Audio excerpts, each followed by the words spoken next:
Então, boa noite a todos. Estamos aqui no Centro Espírita Benê, aqui de Londrina, e também numa live ao vivo aqui pela minha página no Facebook. Então, hoje nós vamos fazer um estudo da primeira parte, os primeiros 20 capítulos da obra entre o céu e a terra, né? Mas antes vamos fazer uma prece, como de costume, vamos nos concentrando, vamos elevando os nossos pensamentos a Deus, nosso Pai, agradecendo mais uma vez a oportunidade de estarmos aqui reunidos nesta casa, para podermos falar um pouco mais da doutrina espírita, que tem conduzido os nossos destinos, que tem iluminado as nossas vidas. Pedimos, Pai, que nos intua nesta noite, por meio dos bons espíritos, para que possamos abrir nossos horizontes intelectuais e receber todo esse conhecimento que é colocado à nossa disposição.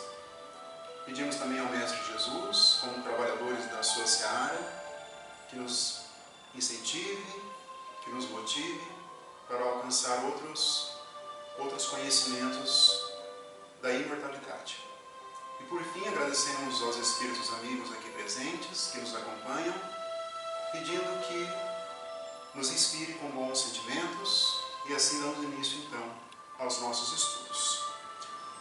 Pessoal, então vamos iniciar hoje mais um livro do nosso estudo. Começamos com o nosso lar, estamos então na 7ª obra, que é o livro Entre a Terra e o Céu, né? Uma obra extraordinária, vamos começar a ver isso hoje, como todas, né? É difícil falar, né? Qual que é a obra principal, qual que é a obra que mais trouxe conhecimento, é muito difícil, porque todas realmente têm um conhecimento profundo, que nós temos então que nos acercar desse conhecimento, temos que nos apoderar desse conhecimento todo. Mas antes, como de costume, eu trouxe uma indicação de uma obra que eu li agora na quarentena, que é um livro interessantíssimo e um livro muito antigo, que é o livro Emmanuel, né? Do próprio Emmanuel, do nosso benfeitor, que o Chico psicografou no ano de 1938.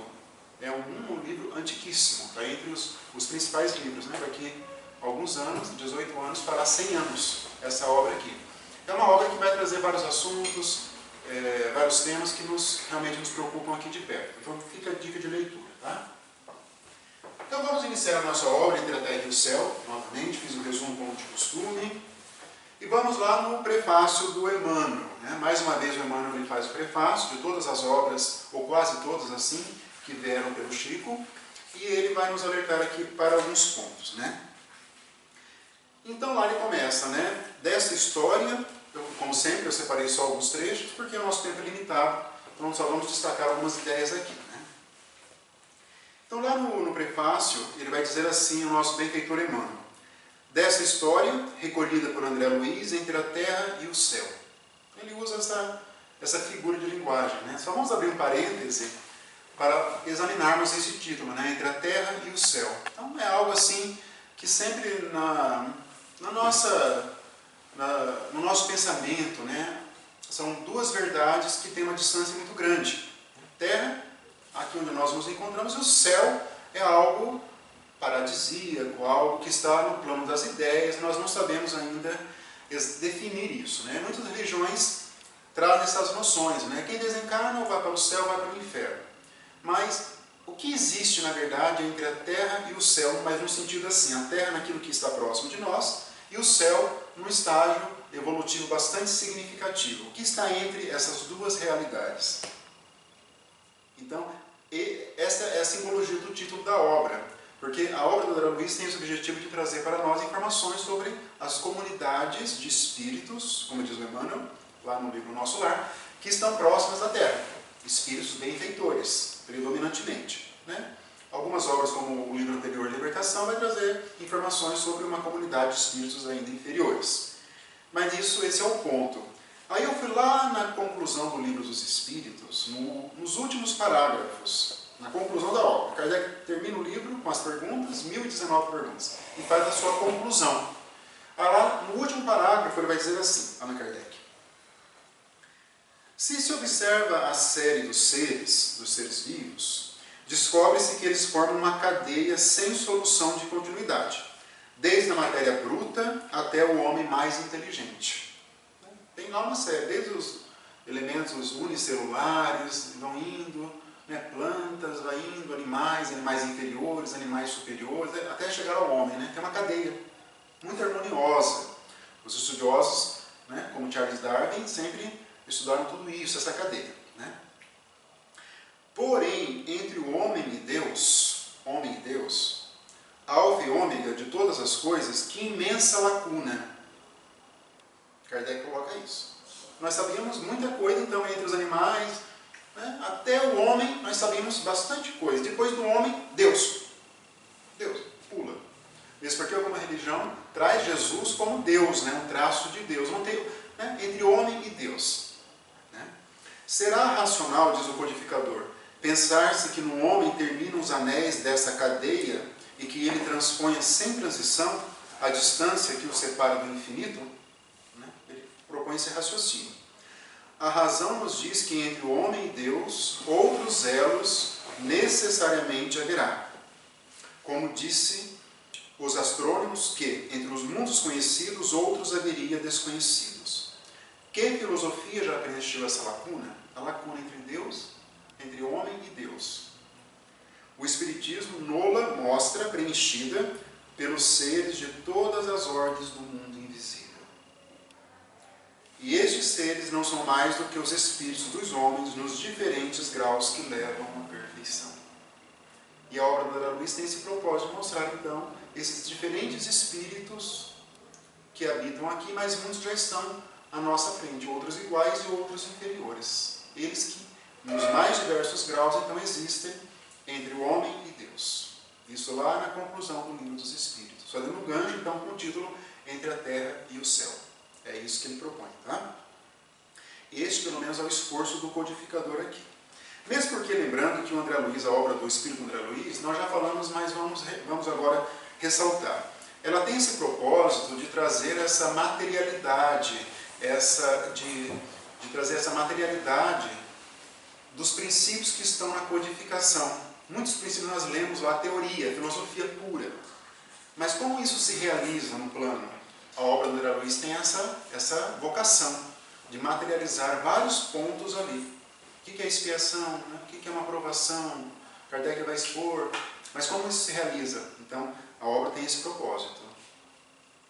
Nós já estávamos mais maduros para receber outros conhecimentos. Esse conhecimento da obra do André Luiz, com certeza, ele não se comportava na França em 1850. Não haveria lugar para esse conhecimento da obra do André Luiz. Precisaria de um plantio ali primeiro, de algumas sementes mais profundas. Aí foram, essas sementes frutificaram com a codificação e veio a obra do Espírito André Luiz trazer então mais informações sobre tudo isso. Então é isso que nós temos que ter em mente. Voltando para a fala do Emmanuel ainda no prefácio. Em cada capítulo encontramos a nós mesmos com nossos velhos problemas de amor e ódio, simpatia e desafeto, pela cristalização mental em certas fases do caminho, na penumbra de nossos sonhos imprecisos ou na sombra das paixões, que por vezes nos arrastam a profundos despenhadeiros. Então, a história dos personagens, elas são apresentadas como uma exemplificação para o leitor. Tenho certeza que cada um de vocês, eu pelo menos falo de mim, me identifico com um ponto ali daquele personagem, daquele outro personagem, naquele sofrimento que um está vivenciando, na necessidade de superação de uma limitação que eu já identifiquei. Então nós vamos nos identificando com os personagens. Emmanuel nos chama atenção para realmente fazermos isso. Senão vai ficar muito superficial só conhecermos a história ali dos personagens. Em quase todas as páginas temos a vida comum das almas que aspiram à vitória sobre si mesmos. Que somos nós. Nós temos essa pretensão de termos uma vitória sobre nós mesmos, daquilo que nos atrasa, valendo-se dos tesouros do tempo para a aquisição da luz renovadora. O nosso tempo aqui na Terra não tem outra missão senão a aquisição da luz renovadora. É porque isso é um dos motivos porque nós estamos em um planeta de provas e expiações ainda. Aqui os quadros fundamentais da narrativa nos são intimamente familiares. Ele vai colocando alguns conflitos. O coração aflito em prece, a mente paralisada na ilusão e na dor, o lar varrido de provações, a senda fustigada de lutas, o desvario do ciúme, vamos ver aqui, o espírito da armadilha que é entregue ao ciúme, mesmo no plano espiritual. O engano da posse, embates do pensamento, conflitos da emoção. Todos nós temos um pouco disso aqui. Ou tudo junto em alguns momentos da vida, ou no decorrer da nossa existência. Todos esses dramas da nossa vida. E sobre a contextura dos fatos puros e simples, paira, por ensinamento central, a necessidade de valorização dos recursos que o mundo nos oferece para a reestruturação do nosso destino. O mundo vai nos dando, então, meios para que nós reestruturemos o nosso destino. Aquele destino que ainda nós estamos aprendendo a construir para nós. O Espiritismo tem também essa grande finalidade de nos trazer uma luz que permita que nós possamos a construir a nossa felicidade de uma maneira mais ordenada. Até então nós construíamos, mas era um pouco desordenado. O Espiritismo nos traz uma noção mais profunda de imortalidade, de lei de causa e efeito, das leis divinas. Consequentemente, nós vamos nos adaptando a essas leis para construir a nossa felicidade. Nós dissemos ontem aqui, na nossa fala de ontem, que os Espíritos colocaram no livro dos Espíritos, né? Que a nossa felicidade está na execução das leis divinas. Essa é a noção de felicidade que eles trazem para nós. Neste livro, somos forçados a contemplarmos por dentro, no chão de nossas experiências e de nossas possibilidades, para que não nos falhe o equilíbrio na jornada redentora no rumo do porvir. Já falamos que toda vez que lemos a palavra redenção, redentora, tem a ver com o nosso passado ainda de infrações à lei divina. Ninguém se redime de algo bom. Todo mundo se redime de algo que não foi tão bom. Isso é redenção. A palavra redenção significa isso. Redimir-se de algo, de um pecado, das filosofias mais antigas. Mas nós chamamos pecado, nós espíritas, de infração à lei divina.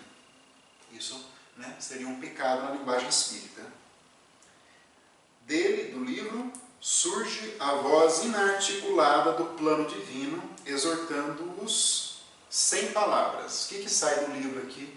Qual que é o convite que sai do livro, mas não está escrito. Mas o Emmanuel já dá para nós a chave. Ele vai dizer assim: a lei, o livro conversando conosco. Imagine você se o livro pudesse falar. Se ele pudesse falar, ele falaria assim para nós: a lei é viva e a justiça não falha. A justiça divina. Esquece o mal para sempre e semeia o bem cada dia. Ajuda aos que te cercam, auxiliando a ti mesmo. O tempo não para, e se agora encontras o teu ontem, por meio dos sofrimentos, das aflições, não ouvides que o teu hoje será luz ou treva do teu amanhã. Só o Emmanuel. Me fale se existe um espírito que tem essa capacidade de síntese. Me fala.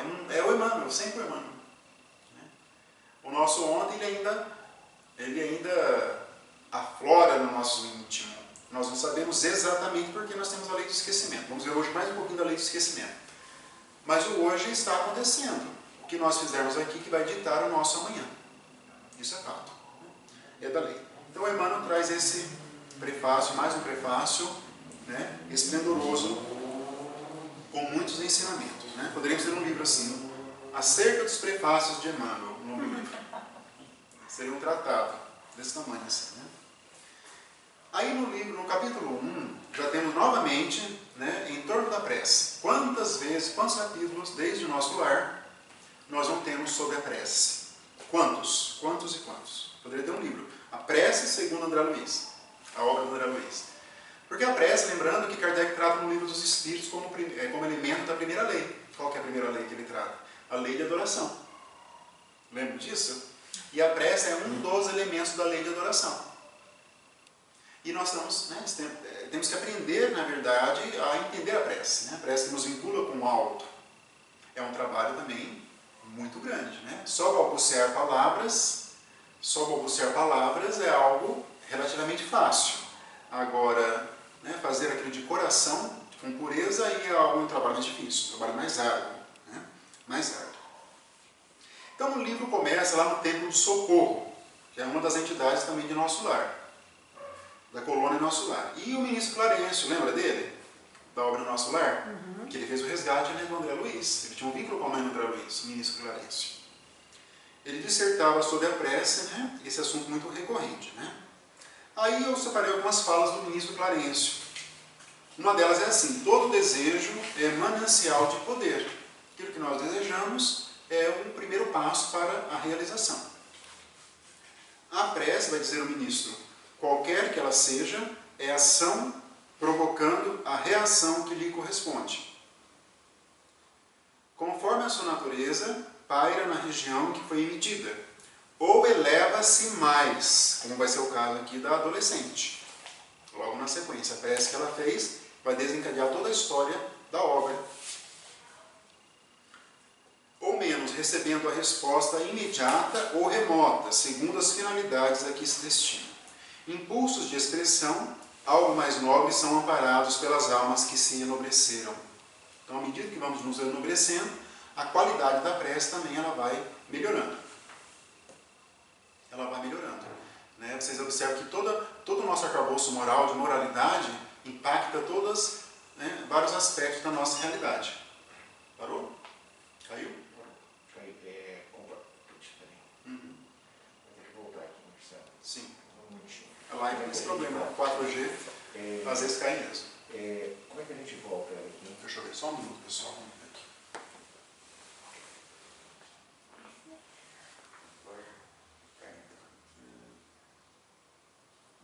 Tá vendo aí?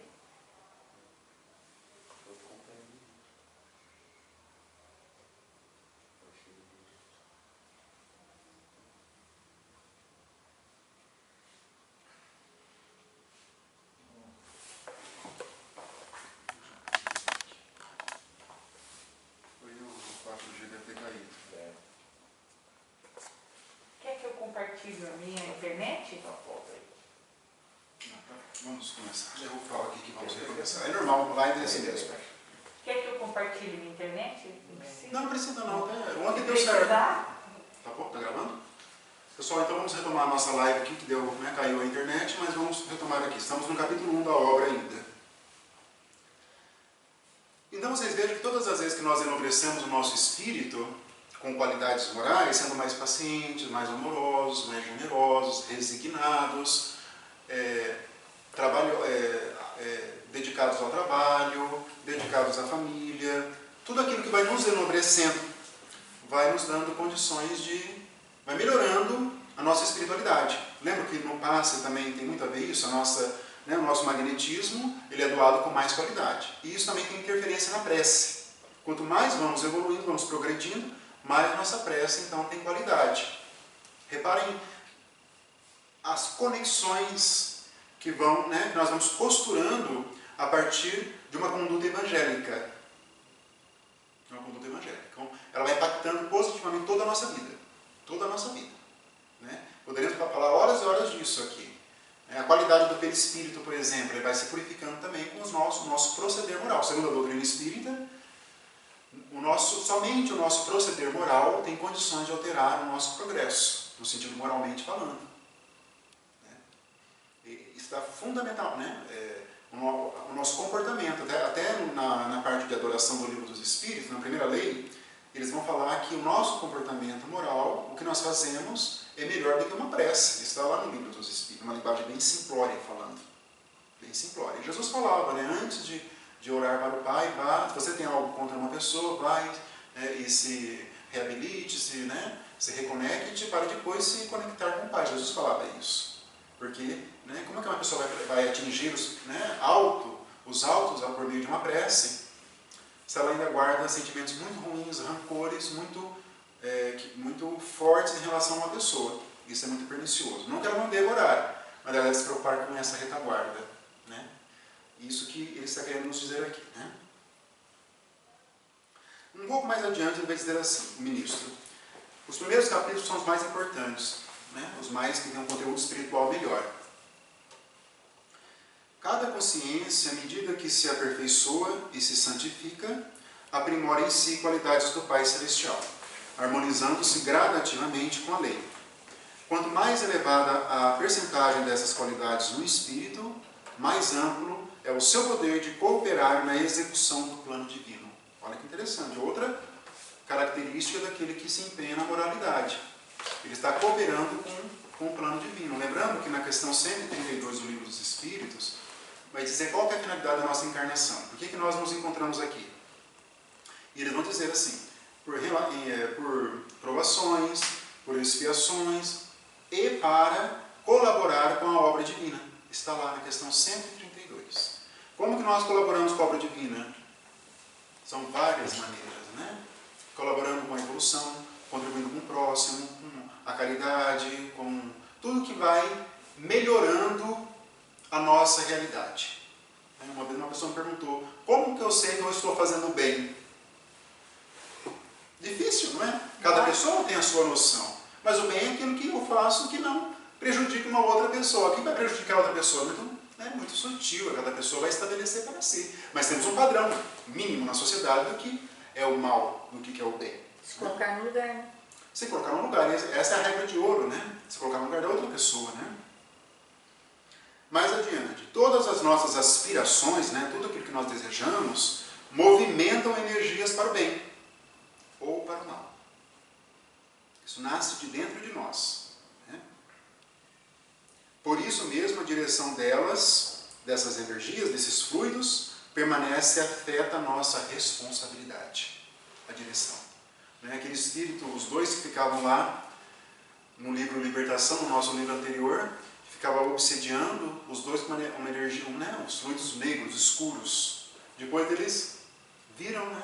Acabaram ali entrando na verdadeira realidade, porque foram ali esclarecidos, mudaram para energias positivas. Então o direcionamento é dado pelo Espírito, seja encarnado, seja desencarnado.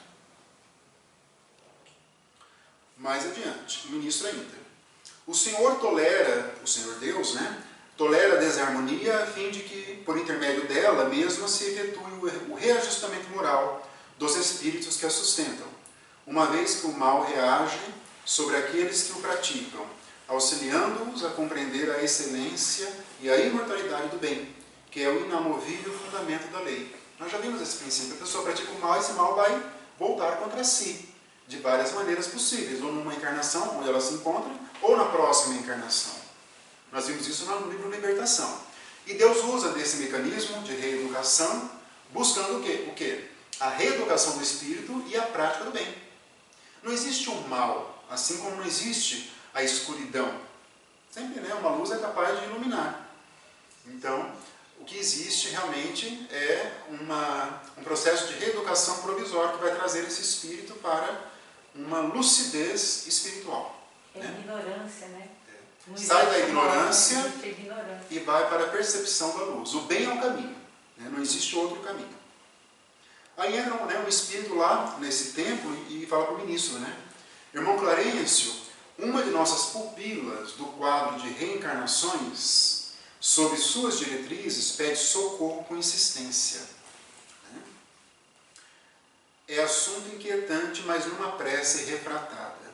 Já vamos ver isso. Então nós vamos lembrar, eu gosto muito, né, de lembrar isso para os amigos aqui, para os amigos do Facebook, que nós estamos sujeitos a uma organização e a espíritos que nos querem o bem. Todos nós, sem exceção.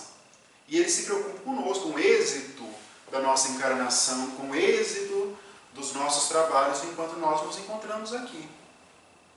E existem setores, como lá no Ministério da Comunicação do nosso lar, que captam as preces.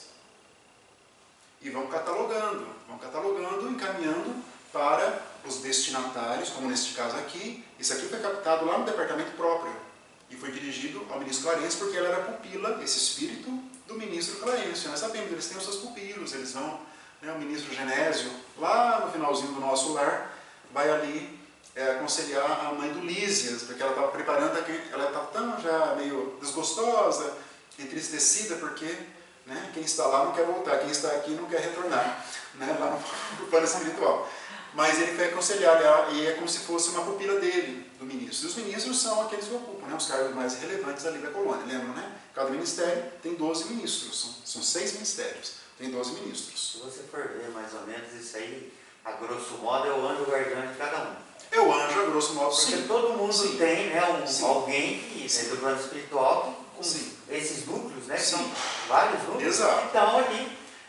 Isso. Trazendo para a linguagem de Kardec, no livro dos Espíritos, ele vai dizer que existem algumas classes de espíritos que nos acompanham. São espíritos familiares, depois alguns espíritos protetores e os anjos guardiões, de acordo com a hierarquia espiritual.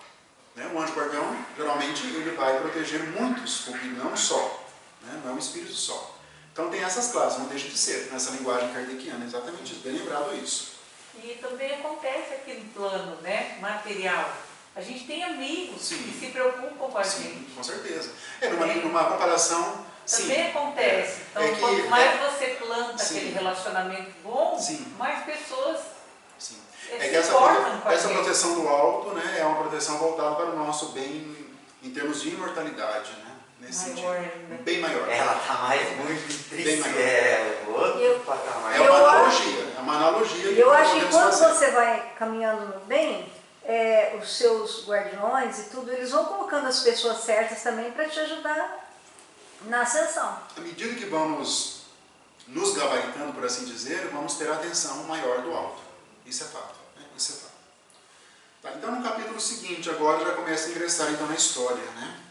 O capítulo é no cenário terrestre. Então, nós temos a informação ali, né, uma jovem de 15 anos fez uma oração, uma prece comovedora que superou as linhas vibratórias comuns da matéria mais densa. Porque lembrando que a prece não é só um ato de verbalização ou um ato de pensamento, ela vai atingir os fluidos. Lembra? Nós estamos imersos em fluidos, fluido cósmico universal. Lembra que um dos princípios no livro dos Espíritos, não existe nenhum centímetro, vamos dizer assim, quadrado, que não tenha fluido. Isso é uma base. Isso em todo o universo. E esses fluidos servem para, entre outras coisas, para transportar, né, aquilo que nós liberamos, os nossos fluidos também. E a prece não deixa de, então, ter um impacto nesses fluidos para atingir outras, né, os seus destinatários. E aqui no caso dessa adolescente, ela superou, como ele vai falar aqui, a matéria mais densa e atingiu, então, a colônia ali. Né? E está sendo analisado, então, pelo ministro. E vai dizer assim o ministro: o nascimento e o renascimento do mundo, sob o ponto de vista físico, jazem confiados a leis biológicas de cuja execução se incumbem inteligências especializadas. Contudo, em suas características morais, subordinam-se a certos ascendentes do espírito. O corpo, ele vai crescendo, digamos assim, uma linguagem bem simples, mas o espírito que nele habita traz as suas qualidades morais. No caso dessa adolescente, nitidamente, embora seja um corpo de adolescente, ela já tem um espírito mais amadurecido. Essa é a tônica aqui do livro. Essa é a tônica deste comentário dele. É como se fosse, né, a Alcione do livro Renúncia, que eu sempre cito porque é um exemplo muito interessante, que era um espírito que não precisava encarnar mais aqui na Terra, e ela encarnou aqui. E o Emmanuel, que foi um padre, né, nesse livro, né, século XVII, XVIII, começa a história, ele foi professor dela, né, da Alcione, e ele vai dizer que ela sempre teve, né, uma conduta angelical, desde a infância, demonstrando já a qualidade do espírito que estava encarnado no corpo de criança. Ele já vai falar isso. E toda a vida dela, né, até a desencarnação, era um reflexo do Evangelho de Jesus. É como se o Evangelho estivesse vivo no comportamento da Alcione. Ele fala assim, mais ou menos isso, né, nas minhas palavras, mas no teor do livro. O comportamento dela era extremamente evangélico, no sentido mais puro que nós possamos compreender da palavra evangélico. Então, vai dizer, né, complementando essa ideia: quanto mais vastos os recursos espirituais de quem retorna à carne, mais complexo é o mapa de trabalho a ser obedecido. Nós sabemos disso. Quanto mais o espírito conquista patamares evolutivos, o seu retorno à carne ele é mais complexo, porque as atividades são mais complexas. Isso é exceção. Né? Os completistas, os missionários da luz, são exceções. O chefe do departamento que organiza, um dos chefes lá, que organiza as reencarnações lá no nosso lar, vai dizer que ele nunca conseguiu o status de completista. Ele vai dizer isso no livro Missionários da Luz. Que é aquele, né, completista, para quem não sabe, né, relembrando, é aquele que consegue ter muito êxito no seu plano reencarnatório. Ele consegue cumprir todas as etapas e consegue adquirir o conhecimento de tudo isso, que é o mais importante. Esse é o completista na linguagem do livro Missionários da Luz. Enquanto mais então o espírito vai evoluindo, mais o preparo, mais o retorno dele vai ser mais complexo. Mas a grande maioria são realmente encarnações mais simples, não tem toda essa complexidade. Quase todos temos do pretérito expressivo um montante de débito a resgatar, e todos somos desafiados pelas aquisições a fazer. Nisso está o programa, significando em si uma espécie de fatalidade relativa no ciclo de experiências que nos cabe atender. Entretanto, a conduta é sempre nossa, e dentro dela podemos gerar circunstâncias em nosso benefício ou em nosso desfavor. É o livre-arbítrio, a conduta sempre é nossa. Nós somos influenciados por espíritos, somos influenciados por encarnados, né? Seja mãe, pai, amigo, irmão, esposo, esposa, somos influenciados, mas nós temos o livre-arbítrio. A nossa responsabilidade ela é intransferível, intransferível. Não adianta falarmos, transferirmos responsabilidade. Eu sou assim por causa dessa pessoa, eu sofro por causa daquela pessoa. Não existe. Isso aí é uma visão limitadíssima da providência divina. A pessoa sim tem a sua influência, mas tudo faz parte, né, das circunstâncias, né, das vicissitudes da vida, como diria Allan Kardec, que caminha para o progresso de cada pessoa. Reconhecemos assim que o livre-arbítrio, também relativo, é uma realidade inconteste em todas as esferas de evolução da consciência. Termina assim. Aí aparece o Hilário, que é aprendiz e médico, também vai ser um dos personagens, junto com o André Luiz. E tem um conceito de prece refratada. O que é a prece refratada? Aqui no caso, né, a adolescente, ela fez, né, uma prece, e essa prece ela fez para a mãe dela. Ela queria conversar com a mãe, que estava desencarnada. Mas a mãe, vamos ver aqui na sequência, era um espírito perturbado. Não tinha condições jamais de captar essa prece, muito menos atender, porque era um espírito em desequilíbrio. Então o que é a prece refratada? Ela atingiu, né, outras destinações, espíritos superiores, que foram os responsáveis por atender ao pedido desta adolescente. Isso é prece refratada. Uma prece desviada. Desviada. Né? Porque a finalidade da prece era ajudar a família, não era atingir a mãe, né? Ela pediu para a mãe intervir. Por isso nós não devemos fazer prece diretamente para os nossos entes desencarnados, falando com eles. A não ser, né, isso, claro, não é uma regra absoluta, algo assim, uma regra rígida, mas não é interessante que se faça, porque pode ser que ele não tenha condições.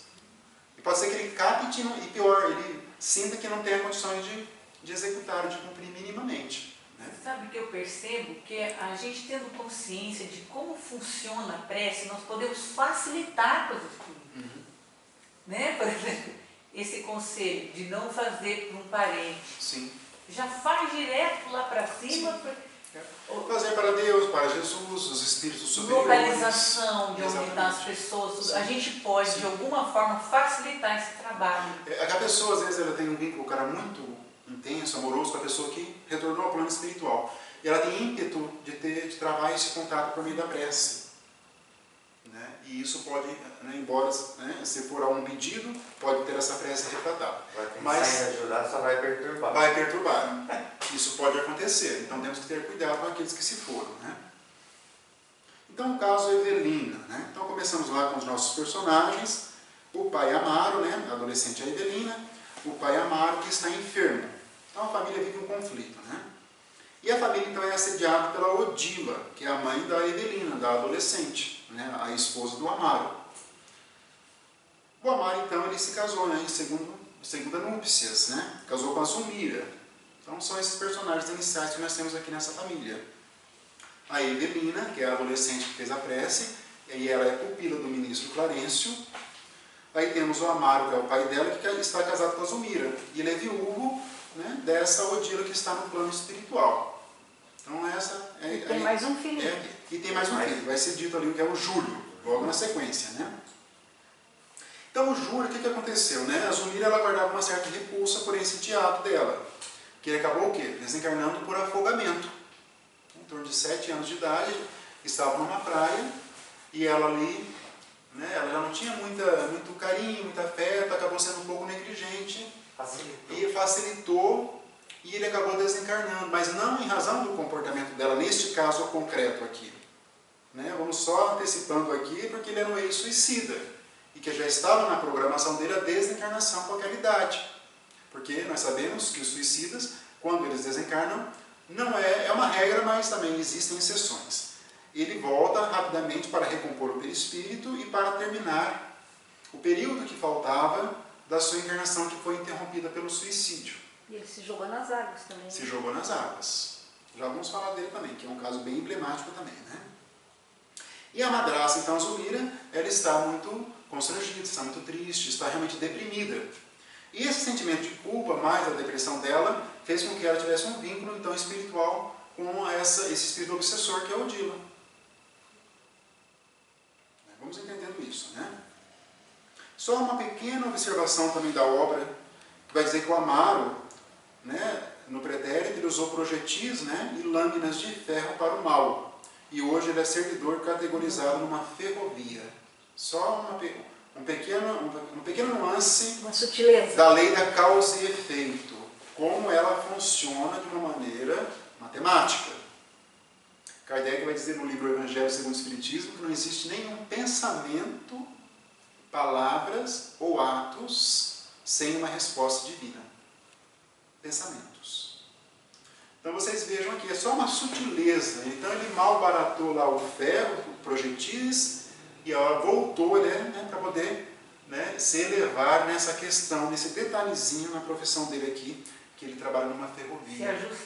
Se ajustar perante o que ele fez contra, né, esse elemento. Só uma sutileza da obra. Tá? Vamos ver muito isso no livro Ação e Reação. Né? Outra sutileza também, Marcelo, que eu acho interessante, é que aqui nesse exemplo mostra na prática que não basta não fazer o mal, temos que fazer o bem. Sim. Porque o que aconteceu? Zulmira não afogou o menino, mas ela deixou de fazer o bem, que era cuidar do menino. Sim. Vamos desenvolver essa ideia. Sim. No capítulo 3, então, a obsessão. A obsessão é trabalhada por Allan Kardec no livro dos médiuns. Ele vai focar geralmente na obsessão aos médiuns. Ele vai classificar a obsessão simples, obsessão por fascinação e depois a obsessão por subjugação, de acordo com a intensidade do assédio espiritual que o espírito faz. Então, né, a obsessão é um tema complexo também. Ele é o objeto principal da obra do espírito Manuel Filomeno de Miranda.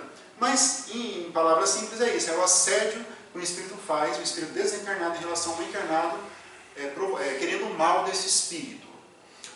Desse espírito encarnado. Então, são várias causas que provocam a obsessão.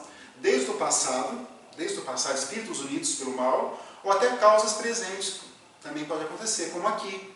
Ou simplesmente porque nós já falamos, nós estamos no movimento espírita, somos assediados também por entidades inferiores. Então tem vários fatores que conjugam, que levam o espírito a sediar a outro. Vários fatores. Então ao longo da obra do André Luiz tem vários casos também. Já tivemos outros casos, né, no livro Mencionados da Luz, e outros também de casos de obsessão. Mas é uma pandemia também, como diz, literalmente, ele vai dizer isso, o espírito Manuel Filomeno de Miranda, que nós estamos numa pandemia de obsessão. Ele usa essa expressão. Isso na década de 1970, no livro dele. Então começa ali, também lembrando que Zulmira então, já tinha 25 anos de idade, né, uma jovem, com grande beleza física, né, e a Odila estava então a obsidiando, né, lembram que esse S é obsi, não é obsidiar, é obsidiar, tá? E se viam fios ligando uma a outra, fios fluídicos, isso também é muito referido, sutis, linhas ligando uma a outra, né? A sintonia era grande ali. Sempre, né? Não existe nenhum caso de obsessão onde o obsidiado, a vítima, ela não dá guarida por meio de elementos do seu mundo interior. Culpa, rancor, ódio, ciúme, aquele caso da médium do livro Libertação, que tinha ciúme do marido, e à noite foi levada, e ali, né, por uma conversa com obsessores. O ciúme foi a porta por meio da qual ingressaram os obsessores ali para desviá-la do caminho mediúnico. Então, sempre o obsidiado ele dá uma base por um desarranjo emocional que ele vivencia espiritual. E isso vai então abrindo essas portas para que o obsessor se aproxime. Não existe uma vítima inocente, isso não existe. Aí tem a história, então, lembrando, certo dia, eu fiz um resuminho aqui, estava na praia e a criança veio a morrer afogada. Zulmira não foi culpada, mas se sentia responsável pelo ocorrido.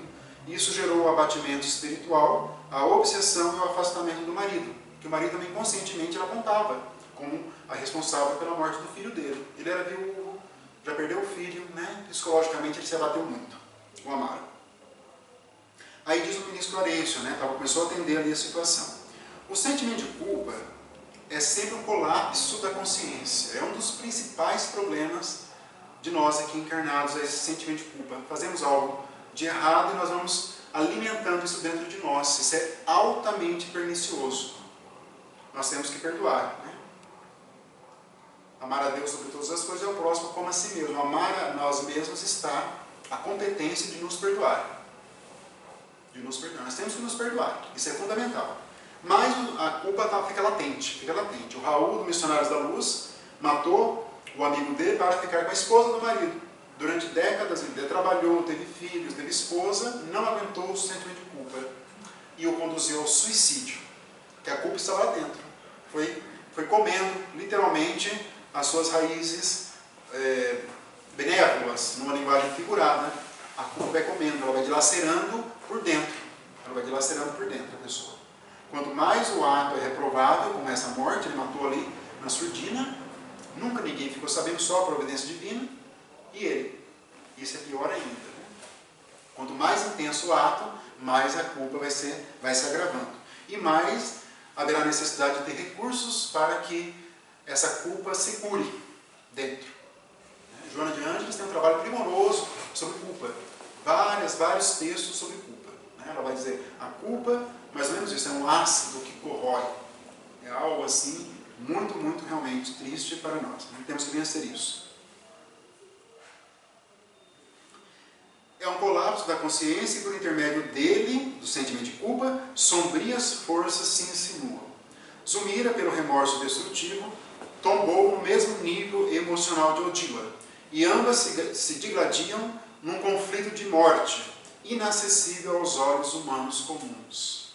É um caso em que a medicina terrestre não consegue interferência. Isso acontece em muitos e muitos casos. A medicina não vai catalogar, não vai identificar isso. Pelo menos a raiz. Pode ser que identifique como depressão, bem antidepressivos e tudo mais. Mas uma raiz mais profunda está nesse assédio desse espírito aqui da Odila.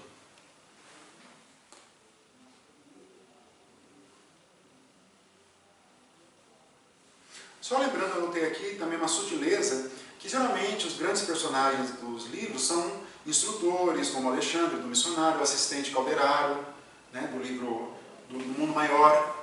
Aqui é o próprio ministro, isso é raro acontecer. O ministro sair da sua posição para ajudar os personagens. Então, a Etelvina, a adolescente, realmente tem um vínculo muito, muito intenso com o ministro. Entenderam o que eu quero dizer? Ele poderia designar um instrutor, um assistente para atender o caso, mas ele foi pessoalmente atender o caso, o próprio ministro. Só uma sutileza que não está explícito, é a minha leitura que eu faço da obra.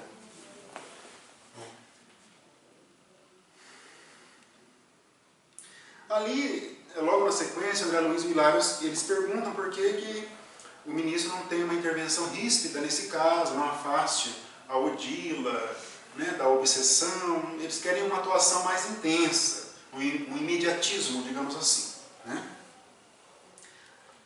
E ele vai dizer que, na verdade, tem que agir em favor dos espíritos, da Odila principalmente, não contra. Porque se quer a cura do obsidiado, do obsessor e do obsidiado, dos dois, não só de um. Só o espiritismo que trata com tanta perfeição da cura daqueles que praticam mal. Podem reparar. Outras doutrinas geralmente querem o mal e querem que... exorcizar. O espiritismo não. O espiritismo sempre vai tratar aquele espírito obsessor como doente. Sempre. Isso sempre, Não existe exceção. Aí qual vai ser a medida, então, que ele vai tomar, o ministro Clarencio, em favor dessa situação da Odila, da obsessão da Odila em relação ao Zulmira? Por enquanto está aqui a história. Então vai dizer assim, precisamos atuar, o ministro diz, na elaboração dos pensamentos da infortunada irmã, que tomou a iniciativa da perseguição. Trabalhar nos pensamentos da Odila, do espírito. É imprescindível dar outro rumo à vontade dela, deslocando-lhe o centro mental e conferindo-lhes outros interesses e diferentes aspirações. Então vejam a delicadeza ali de como ele vai agir o ministro, né? E ele vai dizer então que a Odila necessitará do auxílio de espírito que emita muito amor. Olhem você, vamos abrir um parênteses aqui. O ministro não tinha condições de entregar uma energia de amor necessária no caso concreto. Ai, Jesus. Observem vocês aqui, né? Porque o ministro está lá no grau elevado. Mas o sentimento de amor, né? Conhecimento pode muito, mas o amor pode mais. Essa é a lógica. O Calderaro fez isso no livro do Mundo Maior. Naquele caso lá do rapaz que matou aquele padrinho dele, lembram? E o padrinho voltou obsidiando, ele ficou acamado, lembram disso? Chamou lá o outro espírito, né? O Calderaro, que era o instrutor, falou para o André Luiz, eu não tenho, vamos dizer assim, capacidade moral de reverter esse quadro de obsessão, vou ter que pedir o auxílio, e fez uma prece e apareceu o espírito ali. Olha, né? Esse sempre o espírito de mulher, né? Só abrindo mais um parêntese, não existe o chamamento do espírito que foi homem. Não, é mulher. De mães, né? Amor, de mães. Sempre mães, sempre mães, né? Aí no capítulo 4, né? Senda da prova, né? Então ali vai começar o desligamento ali das duas, né? Então a Zulmira adormece e já se encontra com Odila, que a acusa de assassina, né? A chama de assassina. Ali os dois espíritos se encontram.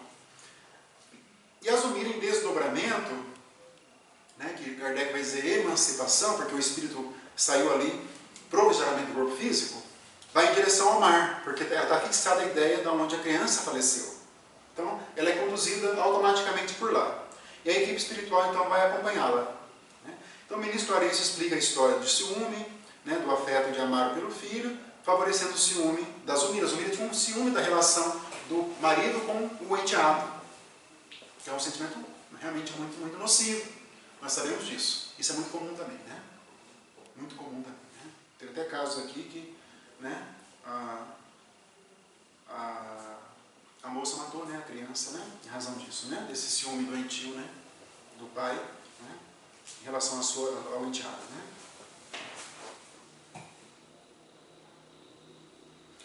E aí vai contar a história que nós já falamos, né, a Zulmira agasalhou essa ideia no íntimo, sendo negligente nos cuidados com a criança, no dia da morte aparecendo a culpa. E o Júlio era suicida, nós sabemos disso, né. E ele tinha então essa necessidade de complementar a sua encarnação até os 7 anos de idade. Então o comportamento da Zulmira, nesse caso aqui, foi totalmente relevante para o cumprimento da lei divina em relação ao Júlio. Nós temos que focar nisso, neste caso concreto. Neste caso concreto. É importante observar que ninguém pode se interpor, ninguém deve se interpor entre a execução da lei divina e o destinatário da execução da lei divina. Se alguém se julga nesse direito, ela vai interferir, consequentemente ela cria para si também, para si uma necessidade de reparação perante a lei. Se a pessoa praticou o mal e a pessoa vai fazer um justiçamento desse mal, ela está tomando para si um trabalho que cabe somente a um ser supremo, que é Deus. É o único responsável pela aplicação da justiça divina. Não existe outro. Né? Mas no caso da Zulmira e do Júlio, vamos supor que a Zulmira salve o Júlio, de qualquer forma, mais dia menos dia, ele se atraca na água de novo. Bem lembrado. Só que ela não ia receber essa carga. Vou focar aqui no que a Cineia falou, para quem está assistindo pelo Facebook. Se a Zulmira fosse uma pessoa totalmente prudente, se ela tomasse todas as medidas, fosse uma pessoa responsável, ali alguns dias depois a lei divina ia ser executada, ele ia desencarnar por afogamento. Nesse caso concreto. Esse é o ponto que nós temos que compreender. Entenderam? Porque ele tinha que desencarnar em razão do suicídio passado dele. Né?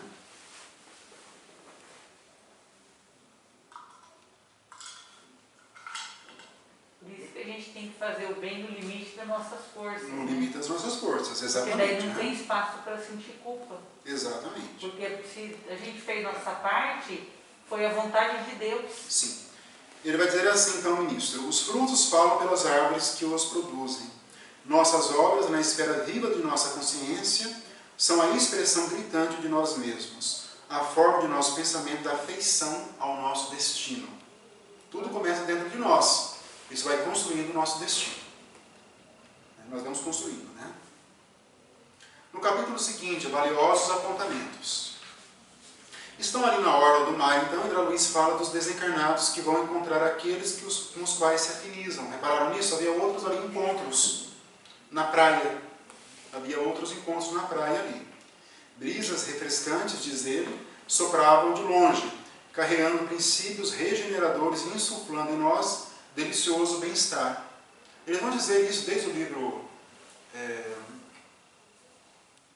Alguns livros vão mencionar que regiões de praia e de campo, eles se regeneram em termos fluídicos, os espíritos. Vão dizer isso.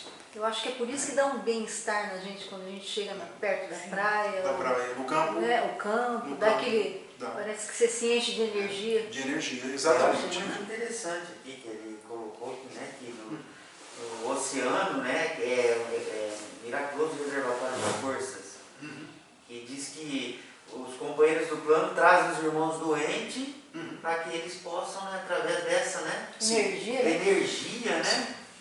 Inclusive tem um filme que eu vi que vários espíritos, esqueci o nome, que eles ficavam na orla, assim, na praia, né? Por causa da própria, assim, diz que o ar, por ser mais puro, ele acaba, né? Cidade dos Anjos. Cidade dos Anjos, é isso aí. Tem um efeito, esse ar mais puro tem um efeito benéfico, né, não só para o corpo físico, para o perispírito também. Para o perispírito. Né? Exatamente isso. Né? Ali vai dizer que tem alguns. O ministro vai fazer abrir um parênteses, que é bom que nós falamos, sobre a questão da cura espiritual. Esse é um assunto muito polêmico no movimento espírita. Muito polêmico. É muito polêmico esse assunto de cura espiritual. Né? Alguns utilizam. Né? Enfim, não vou entrar agora nesse campo, é muito polêmico, cada um tem a sua opinião. Né? Mas ele vai dando algumas diretrizes para nós compreendermos isso, efetivamente, como isso se dá.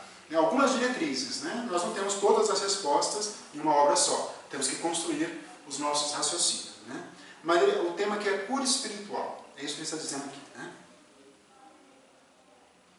Realmente, na obra assistencial dos espíritos amigos, que interfere nos tecidos sutis da alma, é possível, quando a criatura se desprende parcialmente da carne, a realização de maravilhas. Então, durante o sono do corpo físico, o espírito se desprende, de acordo com vários fatores, ele tem realmente uma bagagem para isso, e nesse momento de desprendimento, principalmente durante o repouso noturno, ele tem contato com espíritos.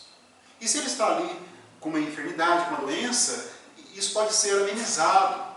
Em alguns casos extremos, pode ser curado. Em casos extremos. Mas vamos entender isso aqui. Vamos colocar isso dentro de uma racionalidade espírita.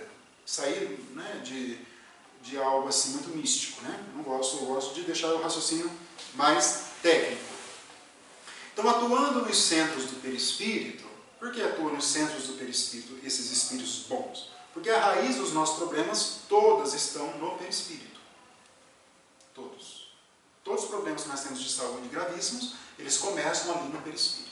Mesmo os agentes externos que vêm provocar uma doença, ele encontra a guarida ali no perispírito.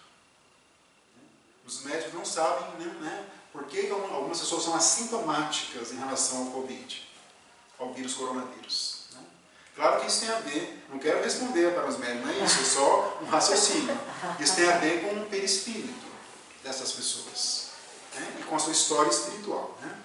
Colocando aqui dentro de um raciocínio lógico. Né? Atuando nos centros do perispírito, os centros, né, aqueles chakras, lembram disso? Aquelas aberturas, são os centros de forças. Por vezes efetuamos alterações profundas na saúde dos pacientes, os espíritos falando disso. Alterações essas que se fixam no corpo somático. O que é o corpo somático? É o nosso corpo físico. Soma é o corpo físico. De maneira gradativa. Né? O pássaro também tem essa vocação. Grandes males assim são corrigidos, enormes renovações são assim realizadas. Lembra daquele caso do Memórias de um Suicida, da filha de um dos personagens do Sobral, que eles foram, magnetizaram, estava se prostituindo, ela caiu literalmente, ficou doente durante 2 semanas, e eles fizeram várias cirurgias, lembram disso? Ela voltou totalmente revigorada, como se os médicos não sabiam atribuir a sua cura. Isso lá no Memórias de um Suicida. Casa com essa ideia aqui. Teve aquele caso também que o rapaz ia fazer mal para a moça, e aí os espíritos deixaram ele com uma gripe violenta para ele não fazer o mal. Exatamente, isso foi no livro Libertação. Foi no Libertação. Quer dizer, tanto para ajudar a saúde, sim, como para diminuir a saúde se aquilo for para o bem, né? Sim. Então, maiormente, continua o ministro, quando encontramos o serviço da prece na mente enriquecida pela fé, quem cultiva prece e fé já abre um caminho para os espíritos bons, independente de qualquer religião, né?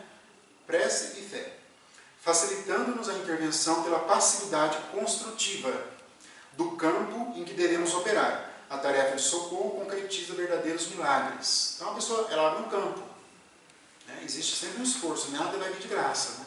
O que se esforça na sua prece, na fé, nas construções superiores, provoca um campo que vai favorecer a atuação dos espíritos nela. O corpo físico é mantido pelo corpo espiritual, a cujos moldes se ajusta, e desse modo a influência sobre o organismo sutil é decisiva para o envoltório de carne em que a mente se manifesta. Nossa ação, contudo, está subordinada à lei que nos rege, diz o ministro. No problema de nossa irmã tem um caso lá. O concurso de nosso plano conseguirá tão somente angariar-lhe reconforto, que é uma pessoa que tem câncer. Um reconforto, que já é muita coisa. A moléstia, em razão das provas que lhe assinalam no roteiro pessoal, atingiu insopitável extensão.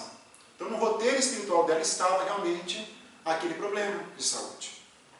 Nós sabemos, a raiz está no problema de saúde, no problema do passado espiritual dela. Eles vão amenizar isso. Amenizar, dar um consolo, né, um alento a mais para essa pessoa. Com a cooperação em curso, explicando essa paciente que vai receber o socorro, despertará no corpo desfalecente mais serena e mais confortada. Isso é muito comum acontecer em pessoas que estão em fases terminais. Isso é muito comum. Repetindo as excursões até aqui, noite a noite, né, que é um tratamento. Habituar-se-á com entendimento superior à ideia da partida, transmitindo aos familiares resignação e coragem para o trânsito da separação. Que incrível. Esse é o objetivo da atuação dos espíritos, não é curar o corpo, né? Não, mas acalmar a alma. A alma, acalmar, resignar, né? A ponto dele transmitir para os parentes. Não, eu vou, mas eu quero que eu vou bem, estou tranquilo, que vocês continuam, isso, né? Aprenderá a contribuir com seu esforço no sentido de aliviar-lhe as aflições pela humildade que edificará dentro de si mesma, pouco a pouco. Desligar-se-á da carne enfermiça, acentuando a luz interior da própria consciência, a fim de separar-se do ambiente que lhe é caro, como quem encontra na morte física valiosa liberação para serviço mais enobrecido. Olha que visão do ministro da desencarnação. Não, estou desencarnando hoje para um serviço mais enobrecido. Quem de nós vai ter essa maturidade para falar? Mas temos que conquistar. É difícil? É difícil. Mas é possível. Mas temos que conquistar. Não. Estou deixando aqui, estou fazendo um tratamento médico, né, fiz tudo que estava no meu alcance, fiz tudo, mas se realmente, né, o retorno está próximo, eu vou deixar aqui no meu corpo físico, eu vou retornar para novos trabalhos, se Deus me permitir isso. Né?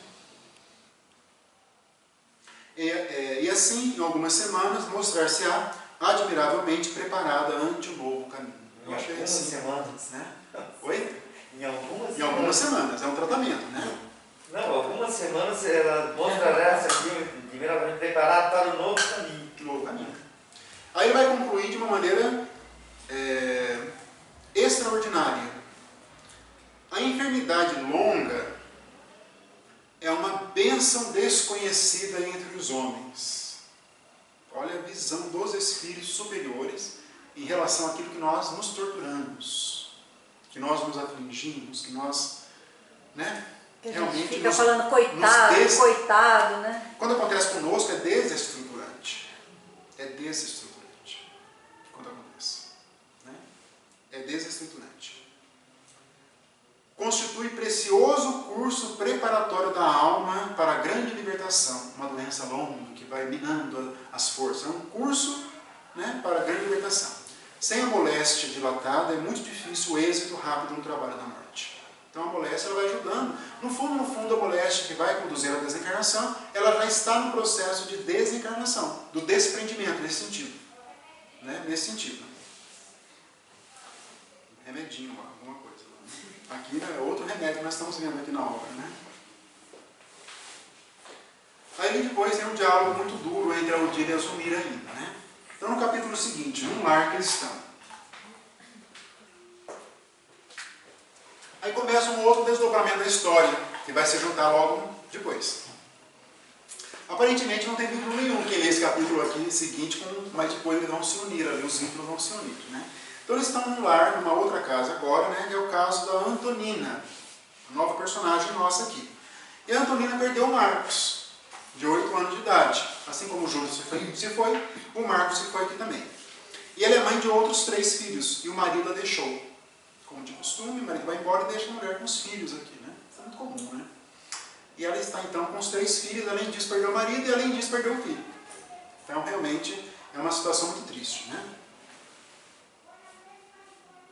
Aí inicia-se um evangelho no lar, né? Sobre a lição de Jesus, né? De perdoar, não apenas 7, mas 70 vezes 7 vezes, né? Ou seja, de forma ilimitada. E ela diz assim, Antonina, sobre o perdão, que é bom sempre nós aprendermos um pouco sobre o perdão. Né? Eu acho isso muito relevante, é um dos assuntos muito né, presentes aqui para nós. Né? E então ela está dialogando com seus filhos ali logo após o Evangelho no lar. Somos levados a crer, meus filhos, que o Divino Mestre, ensinando-nos a desculpar todas as faltas do próximo, inclinava-nos ao melhor processo de viver em paz. Quem não sabe desvencilhar-se dos dissabores da vida não pode separar-se do mal. Uma pessoa que esteja parada em lembranças desagradáveis caminha sempre com a irritação permanente. Uma pessoa que não sabe desculpar vive comumente isolada. Ninguém estima a companhia daqueles que somente derramam de si mesmo o vinagre de queixa ou da censura. Ninguém suporta uma pessoa que só vive de queixa e censura. Em português bem claro, é isso. Bem isso, né? A alma que não perdoa, retendo o mal consigo, assemelha-se ao vaso cheio de lama e fel.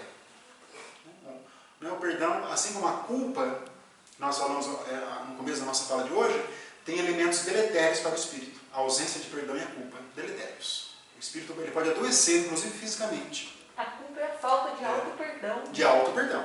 Joana de Ângeles vai dizer que muitos cânceres, na linguagem da benfeitora, têm raiz na ausência do perdão e na culpa. Né?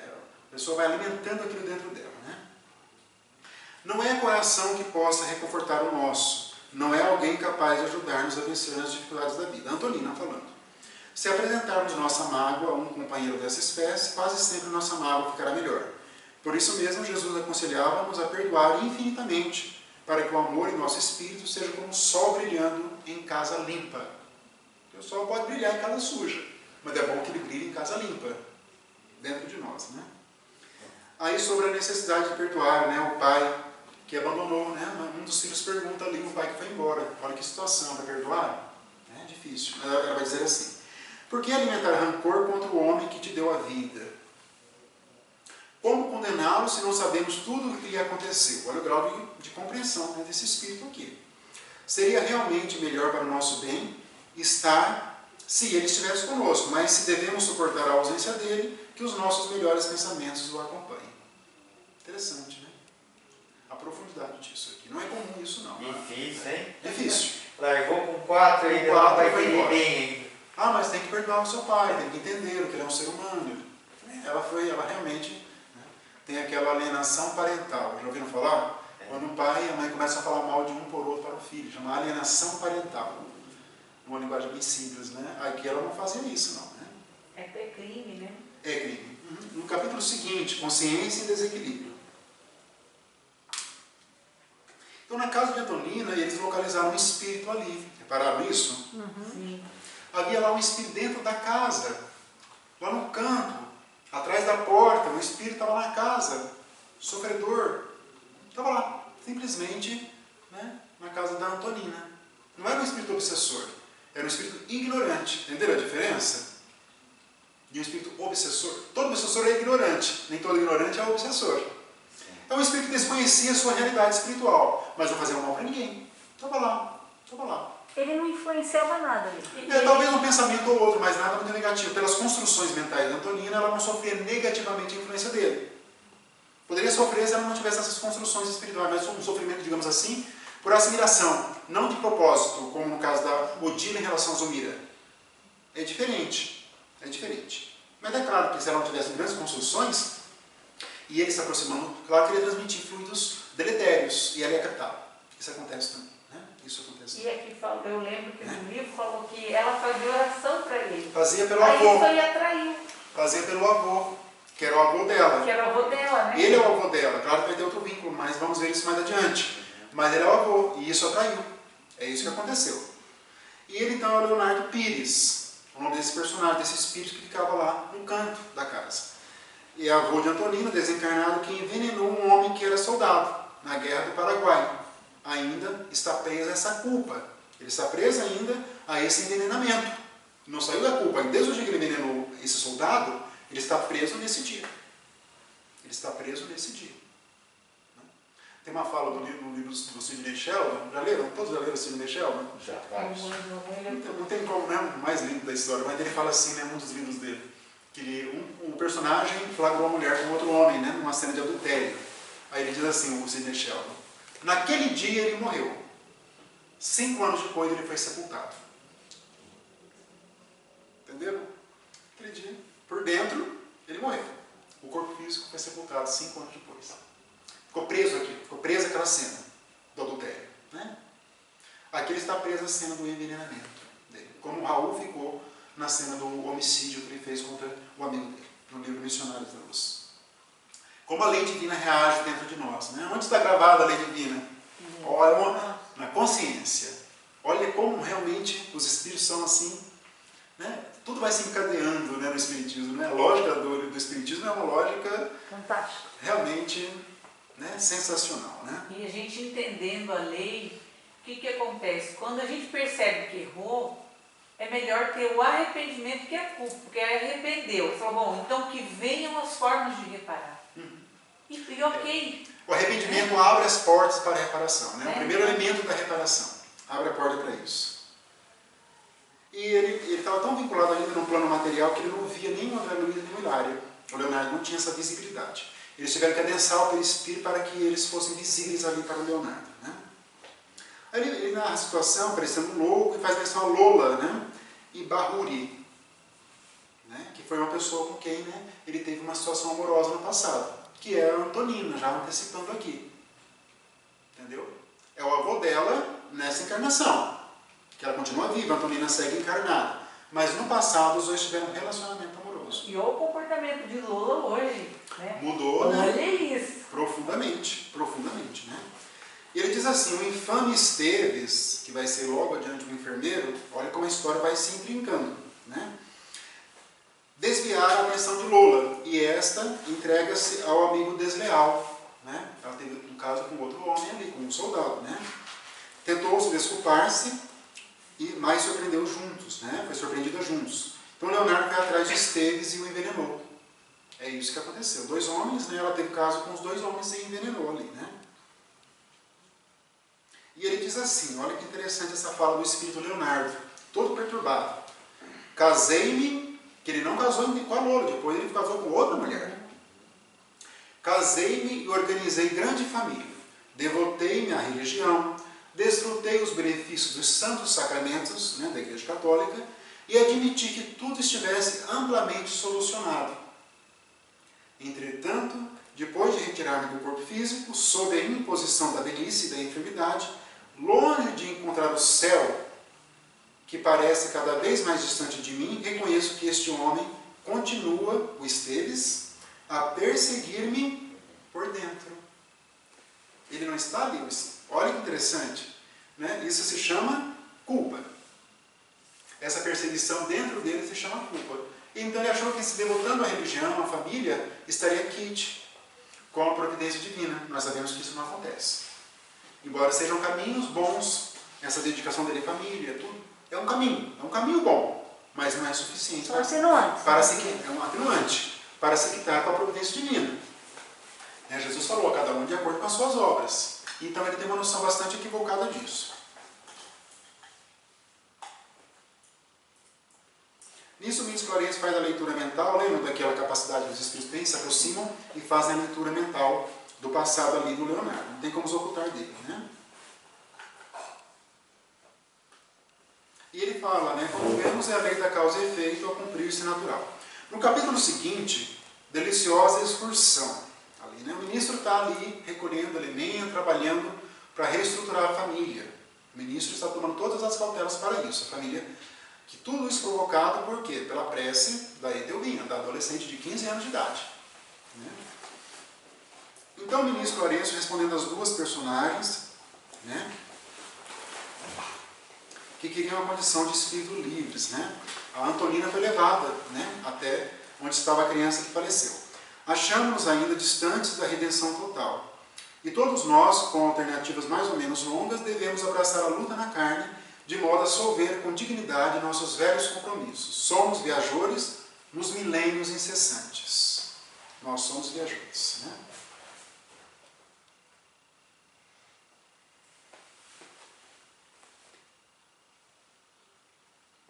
Ele tem uma série de conselhos na sequência, o ministro, sobre a condição de mãe, o amor, o trabalho, que vale uma releitura. Até anotei em vermelho, mas eu não vou ler aqui. Mas realmente a função de trabalho, de amor, que as mães têm por missão, né? E vai dizer logo ali na sequência. Mas na condição espiritual em que ainda nos situamos, diz o ministro, não sabemos orientar os nossos desejos para melhor. Nosso amor ainda é insignificante migalha de luz. É aquela semente de mostarda do ensinamento do Cristo.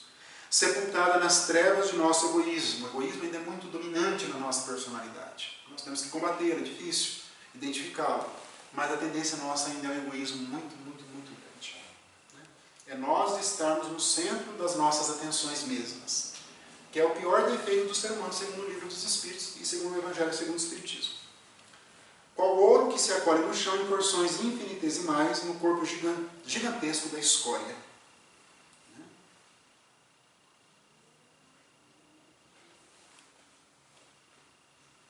Vai falar um pouco da lei do esquecimento. Ele fala que nossa memória perfeita é o derradeiro altar que instalamos em definitivo no templo da nossa alma. Isso depende também com o tempo, né? É por isso que nossas recordações são fragmentárias. Todavia, de existência em existência, de ascensão em ascensão, nossa memória gradativamente converte-se em visão imperecível a serviço de nosso espírito imortal. Porque a lei do esquecimento, segundo o Livro dos Espíritos, ela é própria de espíritos inferiores. Isso está lá no Livro dos Espíritos. Quanto mais inferior, mais sujeito à lei do esquecimento. Por quê? É simples o raciocínio que eles fazem, mas é perturbador. Porque nós não temos condições de suportar o que nós fomos no passado. Isso está no Livro dos Espíritos. Se nós soubéssemos, nós nos perturbaríamos e nós não teríamos condições de exercer adequadamente o nosso livre-arbítrio. Ficaríamos presos a isso. Matamos, ou fizemos, né, adultério, ou fizemos atos que vão, né, poluindo a nossa marcha ascensional. Se eu soubesse que minha mãe me matou, como é que eu vou conviver na mesma casa no passado? É difícil isso. Nós não temos condições de suportar isso ainda. Então, por isso que nós não temos essa lembrança. A lei do esquecimento está vinculada a isso. Mas, à medida que vamos evoluindo, essa lei ela vai dando lugar a essa verdade aqui que ele coloca, visão imperecível. O espírito, né, ele vai se concentrar e vai vendo. Eles falam que em outros mundos, o Livro dos Espíritos, em outros mundos, os espíritos têm consciência completa das suas encarnações anteriores. Isso está no Livro dos Espíritos. Aqui é só um gancho que eu fiz com a obra. Eu gosto sempre de trazer um gancho no Livro dos Espíritos, com a codificação para a obra de André Luiz. Eu acho fundamental isso, né? Fundamental. Interessante, eu achei, Marcelo, que aí, por exemplo, ela se sentia muito bem lá no plano espiritual, junto com o filho. Muito. Por isso que ela tinha que esquecer, senão também perturbaria. Perturbaria. Olha exatamente. Ela queria ficar, na verdade, no plano espiritual, né? Que é muito melhor, né? Sem dúvida, né? Então, No capítulo 9, no capítulo 9, um lar da bênção, né? Então, aparece mais uma divisão administrativa das colônias. Aqui não fala se é do nosso lar, mas provavelmente seja esse lar da bênção. Não está na colônia, entendeu? Está numa outra localização. Lembra que tinha então colônias, postos de assistência, postos de socorro, oficinas, né? Quando é feito aqui, são vários departamentos da colônia. São divisões administrativas da colônia Nosso Lar. Surge mais um aqui, lar de bênção, né? Aí diz assim, colônia educativa, misto de escola de mães, muitas almas femininas se reajustam para a venerável missão da maternidade, e domicílio dos pequeninos que regressam da esfera carnal. Conta com 2.000 crianças. Então a colônia é uma dependência de vasto estabelecimento de assistência e educação. Ainda depende de outro estabelecimento. Lá no Nosso Lar tem menção de creches, de educandários, está lá no Nosso Lar, na obra Nosso Lar. Que a colônia Nosso Lar tem creches para crianças, tem educandários para adolescentes. Ninguém perguntou isso, porque se alguém perguntasse, eu ia falar, não, vamos ver isso no livro Entre a Terra e o Céu. Porque os espíritos, vamos ver na sequência, quando eles desencarnam num formato ainda perispiritual de criança ou de adolescente, ele não resgata em seguida uma forma plástica de um espírito adulto, salvo exceções. Salvo se for um espírito muito desenvolvido que consegue recompor o seu perispírito rapidamente. Então, na maioria dos casos, a criança ela desencarna e a forma perispiritual desse espírito, criança, continua sendo uma criança. É isso que está na obra do Espírito André Luiz. E essa criança, então, é resgatada para essas colônias. Eu trouxe um livro complementar aqui, que é um tesouro do Espiritismo, que chama Escola no Além. Esse livro aqui é do espírito Cláudia Pinheiro Galassi. Quem psicografou? Francisco Cândido Xavier. Mas por quê? Essa jovem aqui, a autora espiritual, ela desencarnou com 20 e poucos anos, na década de 1980. E essa jovem aqui, ela desencarnou com 20 e poucos anos. Né? E ela já foi, então, ela se recompôs no plano espiritual e foi convidada a trabalhar, então, no estabelecimento também de crianças recém-desencarnadas. E teve um concurso lá no plano espiritual para todo mundo que trabalha na área da educação espiritual, que fizesse, então, um escrito sobre isso, né? Uma pedagogia ligada aos espíritos. E houve 200 trabalhos que concorreram, 200 espíritos escreveram seus livros, seus trabalhos e entregaram para a junta que estava ali de espíritos, que estava selecionando os trabalhos. E foram selecionados os melhores, novamente foi feita uma nova seleção, e um desses livros se sagrou vencedor do concurso. O Emmanuel diz isso na introdução. Este livro é o que o leitor tem em mãos, que ganhou esse concurso no plano espiritual. Coisas da obra de Francisco Cândido Xavier. E aqui tem esses princípios de educação do espírito, e é principalmente esse livro para consolar os pais que perderam filhos. O Chico tinha essa vocação na sua psicografia, né? Vamos falar já disso também um pouco. Os pais que perderam, né, têm acesso então a várias informações para que eles se autoconsolem, entendam a situação da criança que se foi, que realmente talvez seja a dor mais severa que uma mãe pode sofrer aqui enquanto ela se encontra encarnada. Esse livro então fala sobre isso. Né?